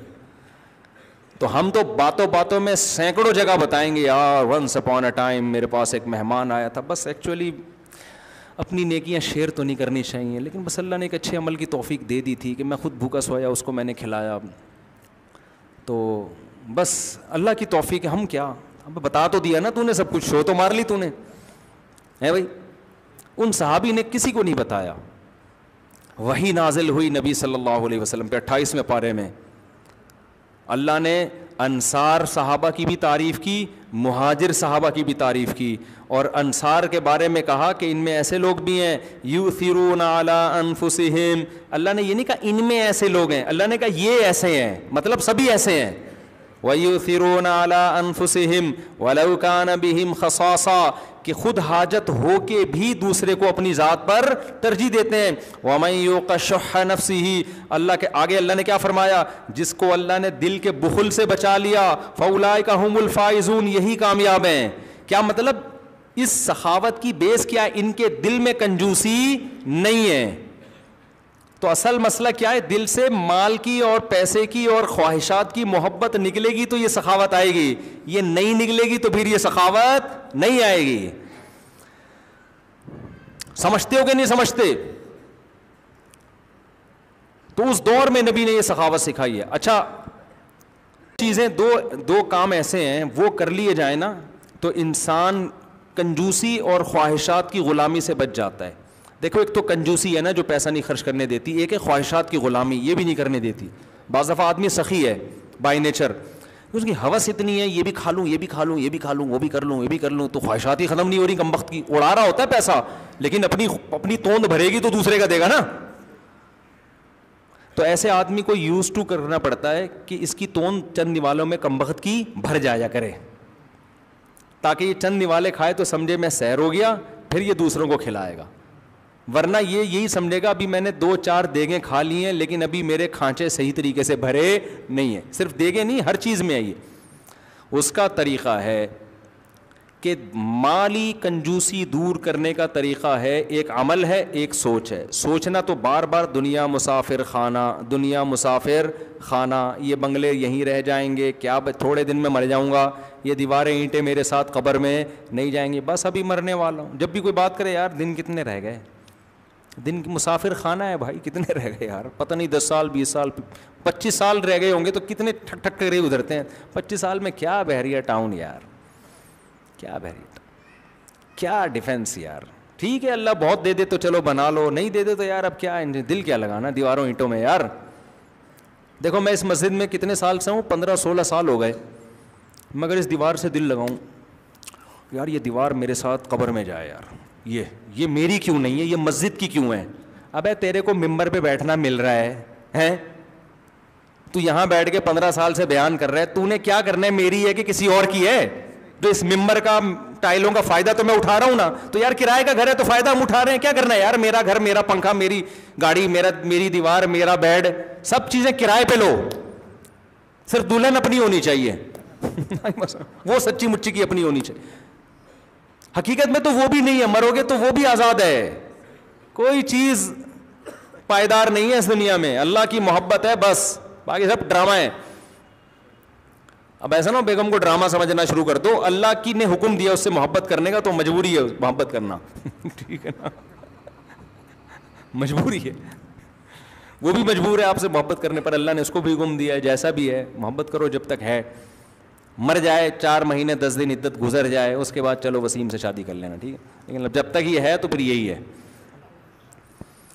تو ایک تو یہ سوچنا ہے بار بار, یہ دنیا کیا ہے, سچی مچی کا سوچنا ہے یار, ختم سب ختم. قبرستان جایا کرو, بولو تھوڑے دنوں میں ادھر ہی آنا ہے, مطلب یہاں سے گزرتا ہوں بولتا ہوں بیٹا یہ اتنے سارے قبروں پہ قبریں چڑھی ہوئی ہیں یوں کر کے, تجھے پتہ نہیں کون سا پورشن ملے گا اس میں. اصل تو یہ ہے نا, یہ سوچنا بھی, اور عمل کیا ہے, پیسہ خرچ کرنا ہے. جب کرنا شروع کرو گے دل سے محبت نکلنا شروع. پرانے زمانے میں صوفیہ کرام جو ہے نا اپنے مریدوں سے نوٹ جلواتے تھے, جلا کڑک کڑک نوٹ میں نا تیرے دل سے یہ جو اتنا مر رہا ہے نا ان کاغذوں پہ, یہ نفرت محبت نکلے. آپ تو خیر نہ جلائیں, ملکی کرنسی میں رکھا ہے جلانا لیگل بھی نہیں ہے, لیکن وہ جلواتے تھے کہ صدقے کرنے سے بھی نہیں نکلے گی یہ, جلا اس کو تو, یہ کیا کیوں خدا کیوں باپ کیوں بنایا ہے تو نے اس پیسے کو اپنا. کوئی بات نہیں یار, نہیں ہے تو نہیں ہے, کیا ہے, کھا لیں گے, کم کھا لیں گے. ہمارے حضرت کے ایک مرید تھے, وہ دکان سے ان کو بہت دلچسپی ہو گئی تھی نا, اتنا دکان پہ بیٹھے رہتے, نیند خراب ہو گئی ان کی, کسٹمر آئے ہوئے, رش بہت تھا, پیسہ چھاپ رہے ہیں, نیند خراب, رشتہ داروں سے تعلق ختم. تو پھر انہوں نے حضرت کو لکھا کہ حضرت مجھے اندازہ ہو گیا میرے دل میں نا اس دکان کی محبت ضرورت سے زیادہ ہو گئی ہے, تو میں کیا کرتا ہوں 2 دن دکان بند کر کے گھر میں بیٹھتا ہوں, بھاڑ میں جائے یار ایسی کی تیسی. حضرت بڑے خوش ہوئے. حضرت فرمایا ہمیں ایسے لوگ ملتے ہیں جو اتنی دفعہ درود شریف پڑھ لیتے ہیں دن میں 1000 دفعہ, اتنی دفعہ تسبیح پڑھ لیتے ہیں, اتنا قرآن پڑھ لیتے ہیں. اس طرح کے خاندانی لوگ کی ایسی قربانی دیں کہ یار دل کہاں رہے, اللہ کی طرف رہے. یار دکان سے اتنا تو نہیں چمٹاؤ نا اپنے دل کو, مسافر خانہ ہے یہ, زیادہ یہ اندر کا انسان صحیح ہو گیا, اس کا مطلب ہے ذکر بھی کرنی چاہیے, تلاوت بھی. پہلے کیا ہے بھائی, اندر کا بندہ ٹھیک نہیں ہے, ذکر تلاوت کر رہے ہو اور دکان سے اتنی محبت, اس کو مسافر خانہ سمجھنے کے لیے اپنے آپ کو تیار ہی نہیں ہو تو کیا فائدہ. جو بڑا فائدہ ہے وہ تو حاصل نہیں ہوگا نا. تو کیا کرنا ہے, روکھڑا خرچ کرو گے دل سے دنیا کی محبت نکلے گی. اور خواہشات پہ کنٹرول کرنے کا سب سے بہترین طریقہ روزہ ہے. روزہ, نفلی روزے رکھنے کا معمول بنا. ابھی تو سردیاں ہیں نا, اور آسان ہے روزہ. روزہ رکھنے سے نا خود تجربہ کرنا, شروع کا 1 روزہ مشکل لگے گا, دوسرا تھوڑا کم مشکل, تیسرا اور کم مشکل, چوتھا بہت آسان ہو جائے گا. جی بھائی وضو خانے سے کسی کا موبائل ملا ہے, جس کا ہو آپ ہی دے دینا بھائی, سمجھتے ہو. تو روزے رکھنے کا, نفلی روزوں کا ہماری سوسائٹی میں رواج کیا ہو گیا, ختم. تو ہر وقت خواہشات پوری کرنی ہے نا, ہر وقت سارا دن جگالی کر رہا ہے, کچھ نہ کچھ چاہیے اس کو. صبح اٹھے گا کچھ نہ کچھ کھائے گا, تھوڑی دیر کے بعد پھر کچھ چاہیے, تھوڑی دیر بعد پھر کچھ چاہیے, تھوڑی دیر کے بعد پھر کچھ چاہیے. تو یہ چیز انسان کو خواہشات کا غلام بناتی. بھوکا رہنا سیکھو یار, کچھ بھی نہیں ہے پھر بھی سوسائٹی میں چل رہے ہو. اور افطاری میں اللہ نے مزہ کتنا رکھا ہے, خدا کی قسم. شدید بھوک میں کھانا کھانے میں وہ مزہ نہیں ہے جو افطاری میں, کیونکہ افطاری میں جسمانی لذت بھی پوری ہو رہی ہے, اور یہ احساس کہ میرا اللہ خوش ہے مجھ سے اور اس نے میرے لیے حلال کر دیا, یہ احساس بہت مزیدار احساس ہے. خدا کی قسم اتنا مزہ آتا ہے, آدمی اللہ کے حکم پہ بیٹھا ہوا ہے اور ہاتھ نہیں بڑھا رہا کہ اللہ نے منع کیا ہوا ہے, ابھی 2 منٹ رہ گئے ہیں, منع کیا, اور پھر اللہ نے کیا کہہ دیا, ثم اتموا الصیام الی اللیل, جیسے سورج غروب ہوتا ہے اب روزہ تمہارے لیے ہم نے کیا کر دیا ہے, کھول دیا ہے. یہ احساس بڑا مزیدار ہے, بڑا مزہ اس احساس میں. تو بس بات کو میں سمیٹ کے ختم کر رہا ہوں. تو وہی خلاصہ نکلا نا کہ اللہ نے جو جہنمی کی علامت بتائی, کنجوسی, تو کنجوسی کو کیا کرنا ہے ہم نے میرے بھائی, ختم کرنا ہے. تو یہی ہے, یہی میں بار بار کہہ رہا ہوں تو کیا جا رہا ہے. تو اصل بات یہ تھی کہ بھائیوں کا بہنوں کا خیال ہی نہیں کر رہے یار, پوچھ ہی نہیں رہے. تو یہ تو آپ کی ذمہ داری ہے, اگر اللہ نے آپ کو گنجائش دی ہے تو پوچھ لو یار ان کو کیا خیال ہے. ہاں آپ کو لگے کہ لالچی ہیں, آپ گھننے بن کے پیسے کھائے چلے جا رہے ہیں, تو ریزرو ہو جاؤ تھوڑا سا. جب ریزرو دیکھو آپ دوبارہ مایوس ہو گئے ہیں پھر پوچھ لو. تو یہ تو آپ کے کچھ زبردستی آپ کی جیب سے تھوڑی نکال رہے ہیں پیسے. لیکن میرے بھائی لالچ سانپ بن کے پیسوں پہ مت بیٹھو. دیکھو میں ایسی جگہوں میں بھی جاتا ہوں جو شوبز کی دنیا کے لوگ ہوتے ہیں, اور بڑی ایک مصنوعی سی دنیا ہے, بڑے مسکراتے چہروں سے مل رہے ہیں. خدا کی قسم محسوس ہو رہا ہوتا ہے یہ مصنوعی پن کے علاوہ کچھ بھی نہیں ہے. یہ سب اوپر سے, یہ دل جڑے ہوئے نہیں ہیں, اوپر سے ہے. آئیے, most nice to meet you, welcome, یہ وہ ہے وغیرہ وغیرہ چل رہا ہے. ایسا لگ رہا ہے جیسے بڑا زبردست انسانیت تو یہاں ختم ہے. اور میں علماء کی محفلوں میں بھی بیٹھا ہوں, وہ الگ ہی سین ہوتا ہے یار. وہاں پہ کوئی نائس ٹو میٹ یو تکلف نہیں ہوتا, کوئی اس طرح کے کوئی الفاظ نہیں ہوتے, لیکن ایسا خرچ کرنے کا جذبہ ہوتا ہے. تلاش کر رہے ہوتے ہیں کوئی یتیم ملے یار کہیں سے, ہم کچھ کریں اس کو خرچ کریں. ہم رشتہ داروں پہ خرچ کر رہے ہیں, دوستوں پہ خرچ کر رہے ہیں. تو تکلف نہیں کرنا ہے, اس کی روح پیدا کرنی ہے اپنے اندر. پیسے سے محبت بولو نہ کرو. سمجھتے ہو؟ اور یاد رکھو علماء کی عزت یا دینداروں کی عزت بھی پیسے کی وجہ سے نہیں ہوتی, شو بازیوں سے, عمل سے ہوتی ہے. پھر میں بار بار بیان کر چکا ہوں, اب اس کو میں تفصیل نہیں بتاؤں گا.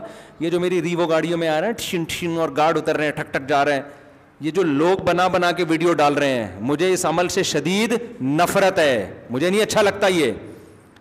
اگر کسی عالم کی عزت اس کے علم اور تقوی کی وجہ سے تو ٹھیک ہے, یہ چیزیں تو میرے بھائی زرداری کے پاس ہم سے زیادہ ہیں. سمجھتے ہو؟ امریکہ کا صدر آئے گا, اس کا پروٹوکول ہم سے 20 گنا زیادہ ہوگا. یہ ہماری ریوو شیوو تو پتہ ہی نہیں کدھر غائب ہوگی جب امریکہ کا صدر آ رہا ہوگا. تو اس لیے میں لوگوں سے بھی کہتا ہوں ہماری اس طرح کی ویڈیوز بنا کے نہ ڈالا کریں. ایک عجیب سا امیج جاتا ہے, پتہ نہیں کوئی فلم کی شوٹنگ کرنے جا رہے ہیں مفتی طارق مسعود صاحب, کیا کرنے جا رہے ہیں. لیکن اب کیسے سمجھائیں لوگوں کو, نہیں باز آ رہے. علماء کی عزت تو علم اور تقوی کی وجہ سے. اب تقوی تو چھپی ہوئی چیز ہے, وہ کہاں نظر آئے گی, وہ تو اللہ ہی جانے. تو کوئی علمی کلپ چلاؤ, اس میں آپ اپریشیٹ کرو, ماشاءاللہ مفتی صاحب نے بڑی خدا کی قسم کیا کی ہے, خاندانی بات کی. یہ ریوو اور گارڈ وارڈ لوگ ڈال رہے ہیں. پہلی جو میری ویڈیو آئی نا وہ چھپ کے بنائی تھی کسی نے, وہ میں ریوو میں جا رہا ہوں, وہ جس بندے نے بنا کے ڈال دی اس نے تو اپنے چینل کو اٹھانا تھا. مجھے اتنا برا لگا یار, یہ کوئی کیا کر رہی ہے. یہ تو دنیا دار لوگوں کا پروٹوکول اس سے کئی گنا, ان کے تو ریوو رکشا ہے صحیح ہے نا, کہتے کیا ریوو پہ فخر کر رہا ہے.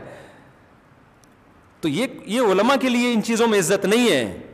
علماء کی عزت ہے تقوی میں اور علم میں. اگر وہ ہے تو ٹھیک ہے بھائی, قابل عزت ہے. وہ نہیں ہے تو پیسہ تو قارون کے پاس بہت زیادہ تھا, پروٹوکول بھی بہت زیادہ تھا اس کا, اور آج بھی دنیا داروں کے پاس بہت ہے بھائی. ان کی نظر میں یہ کچھ بھی نہیں ہے. تب اللہ کا فضل ہے, ہماری نظر میں بھی ہم اس کو نہیں سمجھتے کوئی حیثیت, کچھ بھی نہیں ہے. تو اس کو ولاگ بنا کے ڈال رہے ہیں. جہاں جا رہا ہوں, واگا بارڈر پہ گیا, ادھر سے تصویر, ادھر سے ٹھیاؤ ایسے جیسے پتہ نہیں کوئی فلم کی ایکٹنگ شوٹنگ کر. جیسے میں جہلم گیا تھا نا, تو وہ فلمی اداکاروں کی لگا دی انہوں نے میمز بنانے کے لیے. وہ آ رہا ہے پتہ نہیں ایک بڑا, پھر اس سے بڑا بدماش آ گیا, عجیب سا. چلو وہ تو ایک مذاق تھا, مذاق میں تو سب چلتا ہے, وہ تو ایک لوگوں کو خوش کرنے کے لیے ایک بنائے جا رہے ہیں. لیکن سچی مچی میں جب شو بازیاں اس طرح کی چیزیں آ رہی ہوں تو یہ علماء کے وقار کے خلاف ہے. علماء کا امیج اس سے اوپر نہیں جاتا بلکہ نیچے آتا ہے. لوگ کہتے ہیں, نیچے کمنٹس ہوتے ہیں, مولویوں کو دیکھو کیا ہو گیا, یہ کس دنیا داری میں لگ گئے ہیں. اب کس کو کمنٹس کر کے سمجھائیں بھائی, یہ ہم نہیں کر رہے نا, ہمیں اس سے خوشی ہوتی ہے, یہ پبلک کر رہی ہے. اور ہر آدمی اپنے چینل کو اٹھانے کے لیے کر رہا ہوتا ہے. وہ کہتا ہے یار چلو اپنے چینل پہ ڈالوں گا, 2-4 سبسکرائبر ہیں 6 سال سے, تیسرا کوئی آ ہی نہیں رہا, تو شاید 3 ہو جائیں اس چکر میں لوگ ڈال رہے ہو. تو اللہ تعالیٰ ہمیں سمجھنے کی عمل کی توفیق عطا فرمائے. اور اللہ ہمیں آج کا جو میرا اصل میسج تھا, اپنے رشتہ داروں کا خیال خود سے ان کے بتائے بغیر بولو کر لیا کرو, ان کو پوچھنے کی ضرورت نہ پڑے. سمجھتے ہو کہ نہیں سمجھتے؟ چلو.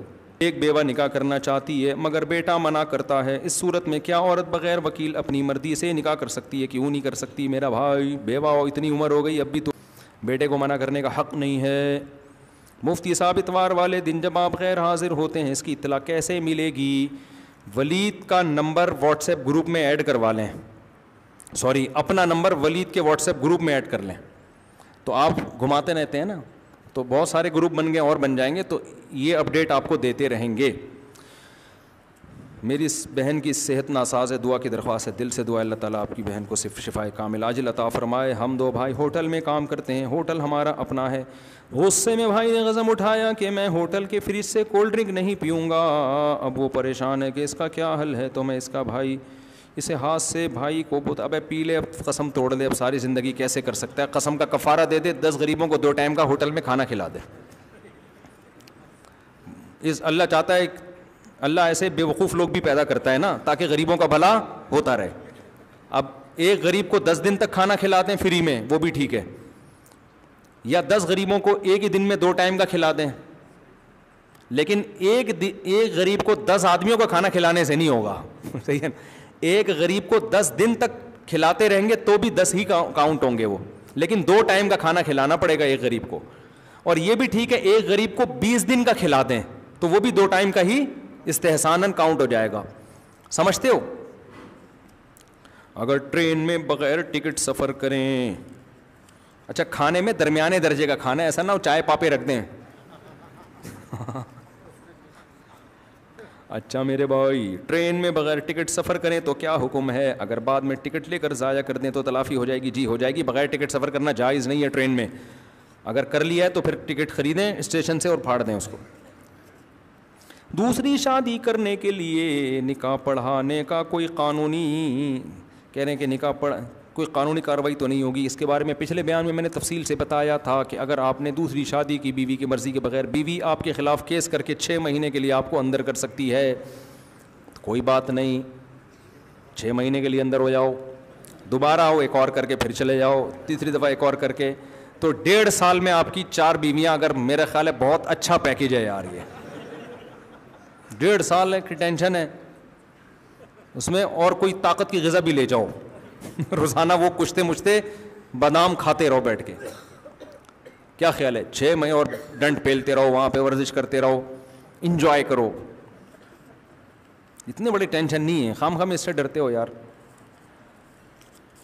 بیوی بھی خوش ہو جائے گی، چلو ہم نے اپنی بھی بڑا، پھر انشاءاللہ محبت کرے گی کہ یار میرا میاں واقعی بڑا مخلص ہے، اس میں 6 مہینے کی جیل کاٹ کے آ گیا. قرآن میں اللہ فرماتے ہیں کہ عورتیں اپنی پازیب زمین پر زور سے نہ مت ماریں کہ غیر مردوں کے کانوں میں آواز جائے.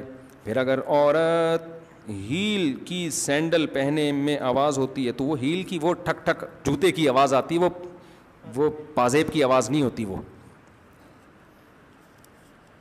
اگر ہاں گرافک ڈیزائننگ کے ذریعے جو فیس بک اور دوسری سوشل میڈیا پر علماء اشتہارات،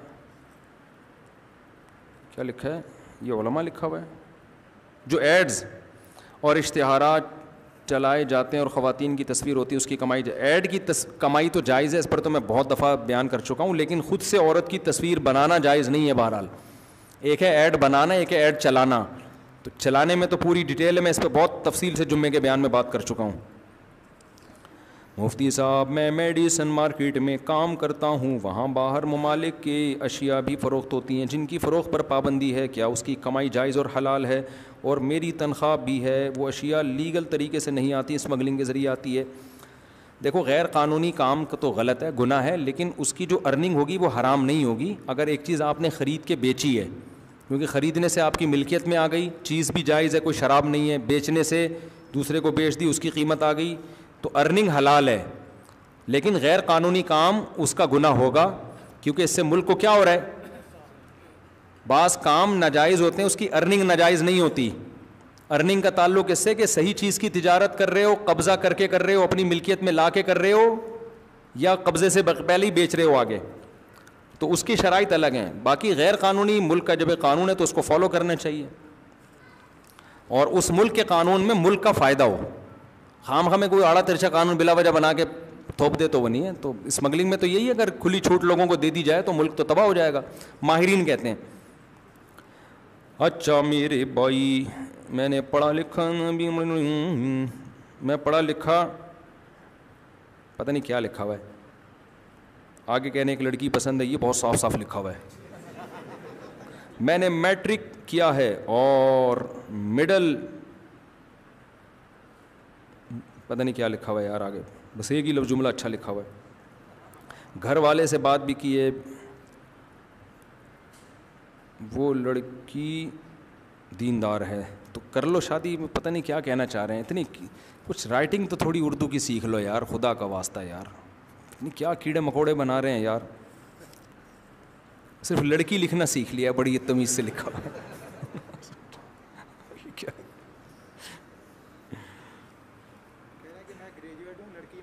ہاں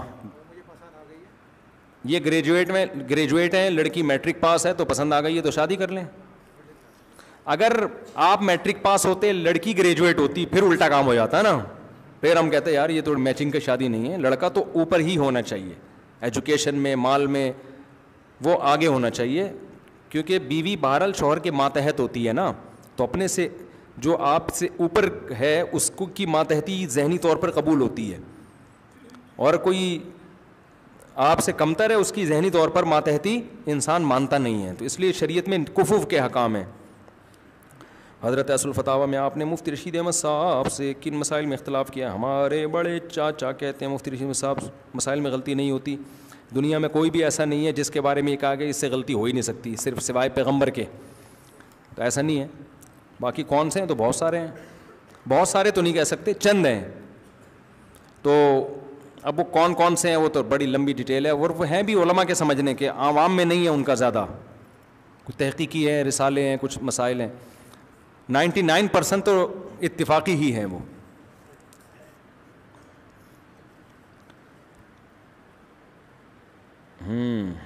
نہیں, اس سے غسل نہیں ہوتا. یہ لیڈی ڈاکٹر کے پاس خواتین جاتی ہیں, غسل فرض نہیں ہوتا. مفتی صاحب, اگر ہم مکمل غسل کر چکے ہیں اور ایک آدھ گھنٹے بعد نظر پڑی کہ ناخنوں میں کچھ میل جمع ہوا تھا تو ہم نے ناخن کاٹ کر ان پر پانی بہا دیا, تو کیا غسل دوبارہ کرنے کی ضرورت نہیں ہے؟ نہیں ہے. اور وضو بھی ہو جائے گا؟ ہو جائے گا. کتنی مقدار میں ناخنوں میں میل ہو تو غسل اور وضو معاف ہے. اگر تھوڑا بہت میل ہے وہ تو معاف ہے, کیونکہ ایک ایک ٹپکا ہوتا ہے. لیکن اگر بہت زیادہ موٹا میل جمع ہوا ہے تو پھر غسل نہیں ہوگا. بعض لوگوں نے کبھی ناخن صاف ہی نہیں کیے ہوتے, اتنا موٹے موٹے میل کی تہیں جمی ہوئی ہوتی ہیں, تو پھر نہ غسل ہوگا نہ وضو ہوگا. سمجھتے ہو کہ نہیں سمجھتے؟ میرا سوال اسلامک بینکنگ اور فائننس سے متعلق ہے. ابھی حضرت مفتی تقی عثمانی نے حکومت کی بینک کے متعلق اپیل واپس لینے کو کہا ہے, تو ایک طبقہ اسلامی بینکاری اور مالیاتی نظام پر انگلیاں اٹھائے ہوئے ہے کہ بسم اللہ پڑھ کر خنزیر کھا رہے ہیں. آپ اہل علم کی کیا رائے ہے؟ دیکھو, اہل علم سے ہی پوچھا جائے گا نا ان کی کیا رائے ہے. تو اہل علم کا اس مسئلے میں اختلاف ہے. حضرت مفتی تقی عثمانی صاحب اس کو جائز سمجھتے ہیں. ہم نے نیوٹرل ہو کے جو تحقیق کی ہے تو ہماری رائے میں بھی یہ جائز ہے. اس لیے نہیں کہ حضرت مفتی تقی صاحب کا فتویٰ ہے, بلکہ نیوٹرل ہو کے جامعۃ الرشید کے ایک پورا پینل تھا جس نے 1 سال تک بینکنگ کو پڑھا ہے, جس میں میں بھی اس کا ایک ممبر تھا. تو ہمارے دورے ہوئے, پورا سسٹم جو ہمیں اشکالات تھے وہ ختم ہوئے ہمارے. تو پوری تحقیق کے بعد ہم نے فتویٰ دیا, میں نے بھی, کہ بھئی یہ شرعاً کیا ہے, بولو جائز ہے. بنوری ٹاؤن کے علماء کہتے ہیں جائز نہیں ہے, ان کی اپنی تحقیق ہوگی. ایسے موقع پہ جب علماء کا اختلاف ہو جائے تو آپ کو جس اسکالر کی بات پہ اعتماد ہو آپ اس کی بات پر عمل کر لیں. عوام کے پاس اس سے زیادہ کر نہیں سکتی. دوسرا, حضرت مفتی تقی عثمانی صاحب تو بینکنگ کے ماہر بھی ہیں, بہت زیادہ مہارت ہے ان کی, دنیا گھومے ہوئے ہیں, بینکنگ کو پڑھائے سمجھائے. باقی کوئی بنوری ٹاؤن کا عالم اعتراض کرے تو بات سمجھ میں آتی کہ عالم ہے نا, لیکن آج کل ایک عام اسکالرز اعتراضات کر رہے ہیں مذہبی. وہ بھائی تمہیں کیا پتہ ہے یار, وہ کہتے کان ادھر سے پکڑو ادھر سے پکڑو, ایک ہی بات ہے. کسی چیز کو جائز یا ناجائز کرانے کے صرف اتنی بات کہ کان ادھر سے پکڑو ادھر سے پکڑو. اسلامک بینکنگ کی روح میں اور سودی بینکنگ کی روح میں بڑا فرق ہے. اسلامک بینکنگ میں لون ہے ہی نہیں, سمجھ میں ہر یہ بات, شاید لون کا لفظ استعمال کرتے ہو, لون نہیں ہے. وہ 6 عقود پر اس کی بنیاد قائم ہے, مضاربہ, مشارکہ, بیع سلم اور مرابحہ اور استثناء اور اجارہ. یہ پراپر عقود ہوتے ہیں باقاعدہ. اب دیکھنے میں ویسا ہی لگ رہا ہے نا, تو دیکھنے میں ایسا ہی ہے, حقیقت میں ایسا نہیں ہے. تبھی اسلامک بینکنگ کی جو فائنینسنگ ہے وہ بہت محدود پیمانے پر ہوتی ہے. عام بینکوں میں تو جب چاہو جتنا چاہو قرضہ اٹھا کے دے دیں گے. تو میں جانتا ہوں کچھ مذہب سے محبت کرنے والے بھی اسکالرز ہیں جو بیچارے نادان دوست کی طرح اسلامک بینکنگ کے خلاف کورٹ میں کیس کر رہے ہیں. ان کو پتہ نہیں ہے کہ آپ اخلاص میں کیسا اس امت کا بیڑا غرق کر رہے ہیں. انہوں نے کیس یہ کیا ہے اسلامک بینکنگ کے خلاف کہ یہ اور سودی بینکنگ ایک ہی ہے, لہذا اس کو پروموٹ نہ کرو, حالانکہ وہ مخلص لوگ ہیں. او بھائی, ابھی الحمدللہ چیف آف آرمی اسٹاف نے بھی ایکشن لیا ہے, کہا جاتا ہے اس پہ کہ یہ سودی بینکنگ کو ختم کرنا ہے. اور بھی ہمارے اسمبلیوں میں بھی اس پہ بحث ہو رہی ہے, اور اب اس کے خلاف ایک مضبوط آواز. اس میں سب سے بڑا کریڈٹ تو حضرت مفتی تقی عثمانی صاحب کو جاتا ہے, جماعت اسلامی والوں کو بھی بڑا کریڈٹ جاتا ہے اس کا, انہوں نے بھی بڑا اس پہ محنت کی ہے. تنظیم اسلامی کے جو شجاع الدین شیخ صاحب ہیں, ان کی بڑی ایفرٹس ہیں اس میں سودی بینکنگ کے خلاف. تو ان سب کی محنت کا بھی پھل کھانے کا وقت آ رہا ہے, الحمدللہ آ رہا ہے وہ وقت. حتیٰ کہ جو سودی بینکنگ ہے وہ بھی, ان کو بھی ڈر ہو گیا کہ بیٹا یہ ہم سب کی یعنی سیٹ اپ ہی نہ بند ہو جائے, وہ بھی اب اسلامک ونڈو کھول رہے ہیں. لیکن اس موقع پر نادان دوست کی طرح ہمارے کچھ مذہبی محبت کرنے والے صحافی اسکالرز اٹھ رہے ہیں, اور وہ یہ بحث کر رہے ہیں کہ یہ دونوں ایک ہی چیز ہے, لہذا اسلامک بینکنگ پہ کو بین کیا جائے. اور جو سودی بینکنگ کو پروموٹ کرنا چاہ رہے ہیں وہ ان کے دست و بازو بنے ہوئے ہیں کہ ہاں بھائی ایک ہی چیز ہے, کان ادھر سے پکڑو ادھر سے پکڑو. تو جب تک آپ کے پاس پراپر علم نہیں ہے میرے بھائی, فتویٰ دینے کی آپ کو اجازت نہیں ہے. فتویٰ مفتیوں کا کام ہے, یہ صحافیوں کا کام, اسکالرس کا کام, انجینئروں کا کام, ڈاکٹروں کا کام نہیں ہے. آپ جس فیلڈ کے ماہر نہیں ہیں تو پیچھے ہٹ جائیں. آپ بات سمجھانا بھی, بعض لوگ آتے ہیں کہ کہتے ہیں اس کو سمجھاؤ آپ بٹھا کے. اب ایک آدمی میں ایک دیکھو 8 سال علم حاصل کیا ہم نے مدرسے میں, 1 سال دورہ حدیث, بلکہ 2 سال کا ہم نے دورہ حدیث کیا, حدیث کی شروحات پڑھی, سودی مسائل بھی, نکاح طلاق کے مسائل بھی, وراثت کے مسائل بھی, اور اخلاقیات کے مسائل بھی. پوری 10 سال میں نے, یا جتنے علماء ہوتے, میں اپنی بات نہیں کر رہا, پورا ایک پراپر وے میں پھر 20 سال تک تحقیق کا کام کیا ہم نے, مسائل پہ ریسرچ کا. اس کے بعد آدمی ایک قابل ہوتا ہے جا کے کہ وہ کہیں تحقیق کر سکے. اور ایک آدمی جناب اس نے ساری زندگی انگلش پڑھی ہے, اسلام پڑھا ہی نہیں ہے, اس نے پڑھا ہے تو کتابوں سے سرسری طور پر, ایک بیس ہے ہی نہیں. اس کو کیسے سمجھائیں, اس کو بندہ اس کی کھوپڑی میں بٹھائے کیسے یہ بات. وہ ایک ڈاکٹر تھے, میں نے ان کا انٹرویو بھی لیا, انشاءاللہ شائع ہوگا. یو کے بڑے کووڈ پہ نا, کرونا پہ ان کی بڑی تحقیق ہے. میں نے کہا حضرت ایک صاحب ہیں, ان وہ بڑے زبردست مذہبی اسکالرز ہیں, ان کے اسکالر ہیں, ان کی سمجھ میں نہیں آ رہا تو آپ سمجھائیں. انہوں نے کہا میں مذہبی اسکالر کو کرونا نہیں سمجھاؤں گا بیٹھ کے, کوئی ڈاکٹر لاؤ میرے سامنے. تو کہہ رہے یار میں مذہبی اسکالر کو نہیں, وہ اس کو میڈیکل سائنس کا پتہ نہیں ہے, نہ اس کو ویکسین کا پتہ ہے ہوتا کیا ہے, تو میں کیا اس پہ اپنا دماغ کھپاؤں, میں کیوں سمجھاؤں اس کو بیٹھ کے. حالانکہ وہ علماء کا بڑا احترام کرتے ہیں.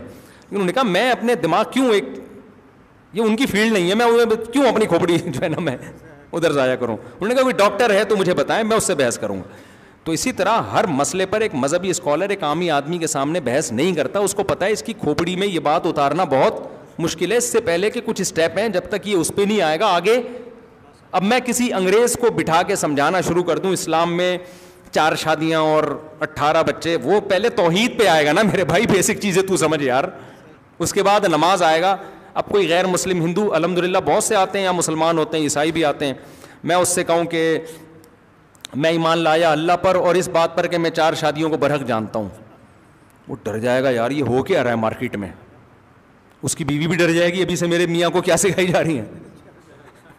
اب میں سمجھ ایکچولی یوں ہے, تو اس کے مینٹل لیول سے, حالانکہ اسلام میں ہے یہ, اس کو کوئی نکال تھوڑی سکتا ہے, لیکن پہلے تو ہر چیز کا ایک لیول ہوتا ہے, اس کے بعد تو علم کا بھی ایک لیول ہے. ہم پہلے سال جب پڑھتے ہیں تو صرف عربی گرامر پڑھتے ہیں, اس میں ہمیں فقہ کی اور حدیث کی بھاری بھرکم کتابیں نہیں پڑھائی جاتی. بہت معمولی سی ایک آسان سی کتاب ہوتی ہے, عربی سیکھو پہلے بھائی, اور چند حدیثیں فضائل سے متعلق, پھر آہستہ آہستہ دوسرے سال اس سے مشکل, پھر فقہ اور حدیث, پھر ہوتے ہوتے ہوتے ہوتے تفسیر, پھر بلاغت, بہت. پھر اس کے بعد بھی جب فارغ ہونے کے بعد ہم کہتے ہیں جو فارغ ہوا ہے ابھی فارغ ہی ہے, وہ پریکٹیکل لائف میں وہ زیرو ہے, ابھی تو کتابوں کا علم ہے نا, ابھی تو پریکٹیکل لائف میں تو پھر جو مسائل آنا شروع ہوتے ہیں ان کی تحقیق کروائی جاتی ہے. 15-20 سال کے بعد جا کے آدمی اس قابل ہوتا ہے کہ وہ یہ کہہ سکے کہ اب میں کسی مسئلے پر تحقیق کرنے کی مجھ میں صلاحیت پیدا ہوئی ہے, ورنہ اس پروسیس سے اگر نہیں گزرا ہے تحقیق کے نام پہ لوگوں کو الو بناتا رہے گا, اور اس سے بھی جو بڑے بے وقوف ہیں وہ الو بنتے رہیں گے. کہیں گے زبردست خاندانی بات کی ہے, ابے تمہیں خاندانی لگ رہی ہے نہیں خاندانی, کیونکہ تم اس سے بھی بڑے فارغ ہو. کسی عالم سے پوچھو کہے گا بالکل فارغ ہے, یہ فضول باتیں کر رہی ہے بیٹھ. اور کمال کی بات ہے یہ اسکالرز پھر کہتے ہیں ہم علماء کو نہیں مانتے, نہ علماء ہم مانتے ہیں, ہمیں اس پہ خوشی ہے. یہ خوشی کی بات نہیں, رونے کا مقام ہے کہ جن کی فیلڈ ہے وہ نہیں مان رہے تمہیں. ایک ڈاکٹر کہہ رہے مجھے پوری دنیا کے کوئی ڈاکٹر نہیں مانتے, میرے لیے بڑی فخر کی بات ہے. ابے جب تیری فیلڈ کے لوگ ہی نہیں تجھے مان رہے, اس کا جواب وہ ڈاکٹر یہ دے کہ یہ سارے 2 نمبر ہیں. او بھائی سارے 2 نمبر ہیں, تو ایک امام مہدی سے بیعت ہے کیا تو جو اتنا نیک پیدا ہو گیا؟ یہ بول لے آدھے 2 نمبر ہیں, یہ بول لے 2/3 2 نمبر ہیں, 1/3 تو ٹھیک ہوں گے نا. تو کیا کہاں سے, کوئی مریخ سے پیدا ہوا ہے, کسی اور مٹی سے پیدا ہوا ہے؟ تو یہی مذہبی اسکالرز میں بھی چل رہا ہے. ایک حکیم اٹھ کے آئے گا یوٹیوب پہ, وہ ایسا پیش کرے گا میں ہی ہوں حکمت جس نے پڑھی ہے, باقی سارے کیا ہیں, اور وہ لہسن کے فضائل بیان کرنا شروع کر دے گا. لہسن کھانے سے یہ ہوتا ہے, اجوائن کھانے سے یہ ہوتا ہے, لونگ کے چند دانے کھا لو, اگر مر گئے تو مجھ سے پوچھنا کیوں مرے. لونگ کے فضائل, کچھ بھی نہیں ہوتا, پراٹھے کھایا کرو صبح صبح بیٹھ کے اور ورزش کر لیا کرو, تھوڑا سا بھاگ دوڑ لیا.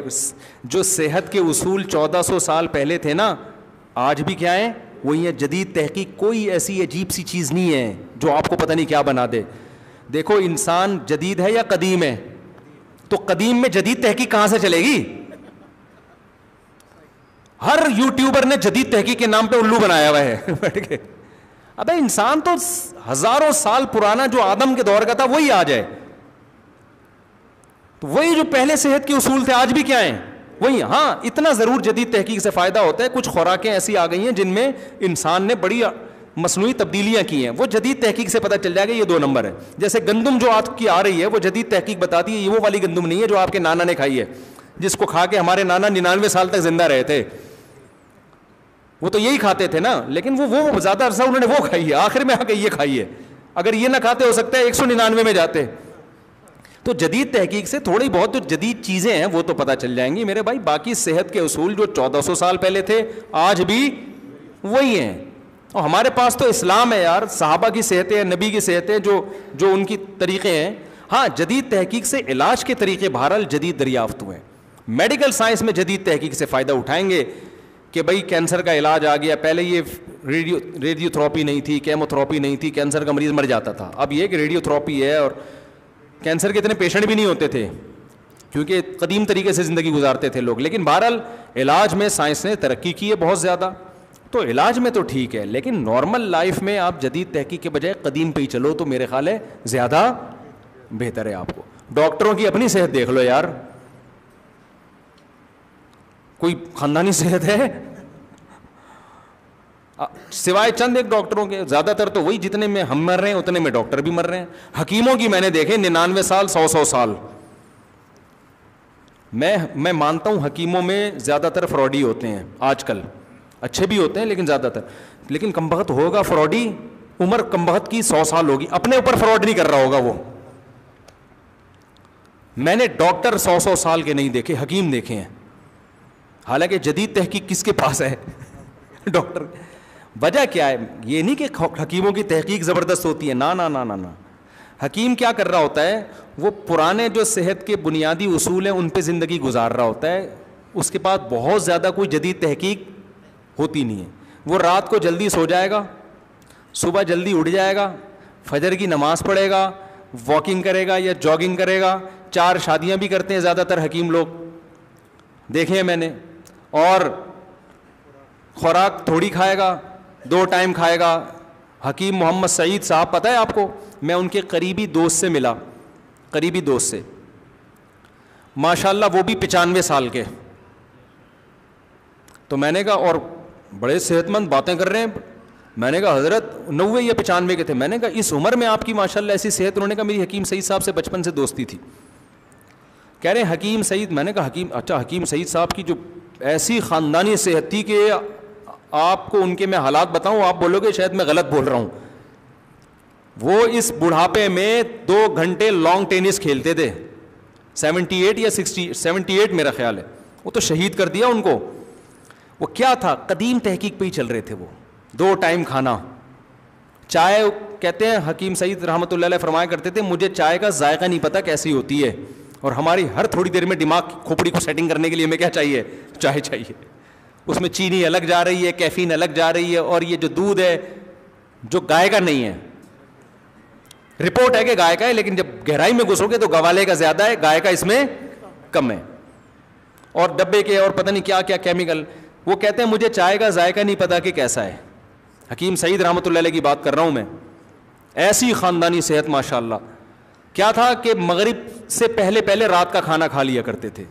کہتے ہیں زندگی بھر جب سے 24-25 سال میں حکیم بنے نا, اس کے بعد انہوں نے یہ کیا کہ رات مغرب کے بعد کچھ نہیں, بس ہلکا پھلکا. صبح ناشتہ وہ بھی میرا خیال ہے 10-11 بجے کھاتے تھے. 2 ٹائم کا کھانا پوری زندگی, اور رات کو جلدی سونا ہے, صبح جلدی اٹھنا ہے. تو یہ قدیم طریقہ تو یہی ہے نا, سمجھ رہے ہو. اور کوئی خاص پرہیز نہیں, بس کم کھانا ہے, 2 ٹائم کھانا ہے. وہی گھر میں روٹی, وہی دہی بھی کھا رہے ہیں, دودھ بھی پی رہے ہیں, گھر میں کوئی حلوہ گھر کا بنا ہوا ہے وہ میٹھا بھی کھا رہے ہیں. کیسی بہترین ماشاءاللہ ان کی صحت تھی ایسا. اور ان کی ایکٹیویٹیز آپ دیکھیں, دن بھر اتنی مصروفیت, 20 شعبوں میں انہوں نے اپنے آپ کو مصروف کر کے رکھا ہوا تھا, اور ہر شعبے کو درجہ کمال تک پہنچایا ہے. اور نماز کے ایسے پابند تھے. ان کے خادموں نے بتایا کہ میں 5 سال ان کے ساتھ رہا ہوں, 5 سال میں ایک دفعہ میں نے نہیں دیکھا کہ نماز میں 5 منٹ باقی اور 5 منٹ پہلے ان کا دایاں قدم مسجد کے اندر نہ آ گیا ہو. فجر, ظہر, عصر, مغرب, عشاء, 5 ٹائم نماز میں نا, ہر نماز میں 5 منٹ پہلے مسجد میں جانے کا ان کا معمول تھا. کہتے ہیں ایسا نہیں ہوا کہ 4 منٹ پہلے کبھی گئے ہوں. اور کوئی ٹائم دیتے تھے نا کسی کو کہ میں نے اتنے بج کے اتنے منٹ پہ آنا ہے, تو اس کا مطلب کیا ہوتا تھا, اتنے بج کے اتنے منٹ پہ آنا ہے. کہیں ربن کاٹنا ہے, افتتاح کرنا ہے, ان کا ٹائم دیا, وہ گئے ربن کاٹ کے آ گئے, کوئی بندہ ہی نہیں ہے وہاں پہ, انہوں نے کہا ربن لاؤ ادھر باندھا, کٹک چلے گئے. لوگ کہہ رہے ہیں جی آج حکیم سعید صاحب نے آنا ہے, پتہ نہیں ٹائم, وہ ابھی تک آئے کیوں نہیں. بھائی وہ ٹائم کے پابند ہیں, وہ اپنے ساتھ ربن لے کر آئے تھے, یوں یوں لگایا, کاٹ کے چلے گئے. گوگل میپ نہیں تھا اس زمانے میں, تو وہ ٹائم کی پابندی ایسے کرتے تھے کہ کہیں ایونٹ ہے نا, کل 10 بجے پہنچنا ہے, تو ایک دن پہلے خادم کو بھیجا کہ وہ جگہ دیکھ کر آؤ, ایڈریس تلاش کر کے آؤ, اور دیکھو کتنا ٹائم لگتا ہے پہنچنے میں, تاکہ کل ہم اسی حساب سے پہنچیں, لیٹ نہ ہو ہم. سمجھ میں آ رہی ہے بات, تاکہ ہم لیٹ نہ ہوں اور ایڈریس تلاش کرنے میں ٹائم ضائع نہ ہو. تو حکیم تھے وہ, ڈاکٹر تھوڑی تھے. تو اور پھر یہاں انہوں نے دارالعلوم کورنگی کا آڈٹ وہ کیا کرتے تھے, علماء سے بڑا گہرا تعلق تھا ان کا, تو ان کو شہید کر دیا. اتنی بڑی یار, ایک وہ پیپسی اور اس کا آلٹرنیٹ ایک کولڈ ڈرنک نکال رہے تھے کہ ایسا کولڈ ڈرنک مارکیٹ میں لے کر آؤں گا, مزہ کولڈ ڈرنک والا ہوگا لیکن صحت کے لیے نقصان دہ کے بجائے کیا ہوگی, وہ فائدہ مند ہوگی. تو ایسی ایسی ان کی خدمات تھیں. ہمارے کراچی والوں نے ان کی قدر نہیں کی. کراچی نے اپنوں کا, بڑے بڑے لوگوں کا خون بہایا بھائی, بھائی بہت خون بہایا. تو اور یونائٹڈ نیشن سے حکمت کو بھی انہوں نے منظور کروایا. یونائٹڈ نیشن نے حکیمی طریقہ علاج پر کو بین کر دیا تھا, اس پہ بھی کیس لڑا, تو ان کا حکیموں پر بھی احسان ہے. لیکن حکیموں کی 2 نمبری آپ دیکھو, اللہ ماشاء اللہ جو میرا بیان سن رہے ہیں ان کے علاوہ کی بات کر رہا ہوں. تو میں جو بات کو سمیٹتا ہوں, یہ بس باقی پرچیاں بعد میں, بہت ٹائم ہو گیا ہے. تو حکیموں کی صحتیں ہم نے بہت اچھی دیکھی ہیں, حالانکہ ترقی میڈیکل سائنس نے کی ہے. وجہ کیا ہے, ٹھیک ہے میڈیکل سائنس نے ترقی, میں مانتا ہوں بھائی, اس میں تو 2 رائے نہیں ہو سکتی. ایسے ایسے علاج دریافت ہو گئے ہیں, بڑے سے بڑی بیماریوں کو بندہ 1 ہفتے میں ٹھیک ہو جاتا ہے, اس میں 2 رائے نہیں ہے. لیکن حکیموں کی صحتیں اچھی اس لیے ہوتی ہیں کہ ان کا لائف اسٹائل نیچرل ہوتا ہے. وہ کچھ زیادہ جدت کے قائل بولو نہیں ہوتے, نیچرل. رات کو جلدی سونا, صبح جلدی اٹھنا, خوش رہنا. ڈاکٹر کو تو ٹینشن اتنی ہوتی ہے کہ آج پیشنٹ ہی نہیں ہے مارکیٹ میں. صحیح ہے نا. اچھا, حکیموں کی بیویاں بھی اکثر دیہاتی ہوتی ہیں, تھوڑا بہت کھلا دو اس پہ بھی راضی. ڈاکٹر نے شادی بھی اتنی اونچے مالدار عورت سے کی ہوئی ہوتی ہے, وہ کہتی ہے مجھے پیشنٹ چاہیے. آج 20 بندے نہیں آئے نا, دہاڑی آپ کی نہیں بنے گی گھر میں, جو میرے خرچے پورے نہیں ہوں گے. ڈاکٹر پھر سگریٹ پی رہا ہوتا ہے بیٹھ کے, اکثر دیکھا ہو, ٹینشن ختم کرنے. حکیم نہیں میں نے دیکھے سگریٹ پیتے ہوئے. اس پہ لکھا ہے کہ کینسر, خود لکھا ہوگا ڈاکٹر نے, کینسر پیدا ہوتا ہے, پھیپھڑوں کے لیے نقصان دہ, لیکن کہتا ہے ہوتا ہے بھی تو ٹینشن پیدا ہو رہی ہے, اس کو تو ختم کروں میں. رات کو 3-3, 4-4 بجے کلینک بند کر کے آ رہے ہو آپ, تو سو گے کس وقت آپ یار. نہ ڈاکٹروں کی زندگی میں ورزش ہے, نہ ڈاکٹروں کی زندگی میں رات کو جلدی سونا ہے, نہ صبح جلدی اٹھنا ہے. بہت سے تو پیتے بھی ہیں, سب نہیں پیتے بھائی, چند ایک لوگ ہیں پیتے بھی ہیں, پڑھا لکھا ہونے کی علامت ہے, ماڈرن آدمی ہے, پیتا ہے. تو یہ جو ہے نا ان کا ایک تھوڑا سا وہ ہے کہ ہم یہ مولویوں کی طرح دقیانوس نہیں ہے, یہ بھی ہے, یہ بھی چلے گا, سب چلے گا. اللہ ماشاء اللہ سب, زیادہ تر ڈاکٹر ایسے نہیں ہوتے میرے بھائی. تو جب پیے بھی رہے ہو, سگریٹیں بھی چل رہی ہیں, اور اتنی ٹینشن بھی آپ لے رہے ہو. ایک ڈاکٹر بیچارے رات کو کلینک بند کر کے آتے تھے, کتے ان کو گھر چھوڑنے آتے تھے بھاگتے ہوئے, اتنی لیٹ نائٹ آتے تھے وہ. تو اتنی ٹینشنوں میں تو میرے بھائی پھر تو کہاں سے عمریں لمبی ہوں گی. وہی ٹینشن آگے پیشنٹ کو بھی پارسل ہو رہی ہوتی. اور ہماری قوم کی حالت یہ ہو گئی ہے, صحت ایک طرف, لیکن ان کو فوری ٹینشن ختم کرنی ہے, چاہے کینسر ہو جائے. سگریٹ پیتے ہیں نا نوجوانوں, میں اکثر چٹکلا سناتا ہوں. ہماری قوم کی حالت یہ ہے کہ ایک آدمی دکان پہ گیا تو اس سگریٹ خریدی, اس کمپنی نے لکھا ہوا تھا خبردار سگریٹ نوشی مردانہ قوت کے لیے نقصان دہ ہے. فوراً اس نے واپس کی, بولا بھائی وہ کینسر والی دے دے تو. اس کو مردانہ کمزوری برداشت نہیں ہے, کینسر کیا ہے, ابے یہ نہیں مجھے کینسر والی دے دے. وجہ کیا ہے کہ یار تھوڑے دن جئیں گے عزت کے ساتھ, کینسر سے مر جائے نا. میرے بھائی پہلے تو زندگی ہے اللہ کے بندو. تو میں اس لیے کہتا ہوں ڈاکٹروں سے اور حکومت سے کہ اگر تم سگریٹ لوگوں سے چھڑوانا چاہتے ہو تو یہ مت لکھو یہ کینسر پیدا کرتی ہے, یہ لنگس کو تباہ کرتی ہے, پھیپھڑوں کا بیڑا غرق کرتی ہے. قوم کہتی ہے بیڑا غرق ہو جائے, گردے خراب ہو جائیں, پھیپھڑے خراب ہو جائیں, مر جائیں. اس پہ یہ لکھ دو کہ خبردار سگریٹ نوشی مردانہ قوت کے لیے کیا ہے, پھر دیکھو کوئی بھی نہیں خریدے گا, کوئی بھی نہیں خریدے گا. جس کو چورن بیچنا ہوتا ہے اس نام سے بیچ. بہت ٹائم ہو گیا میرا خیال ہے. اللہ تعالیٰ سمجھنے کی عمل کی توفیق عطا فرمائے. وما علینا الا البلاغ.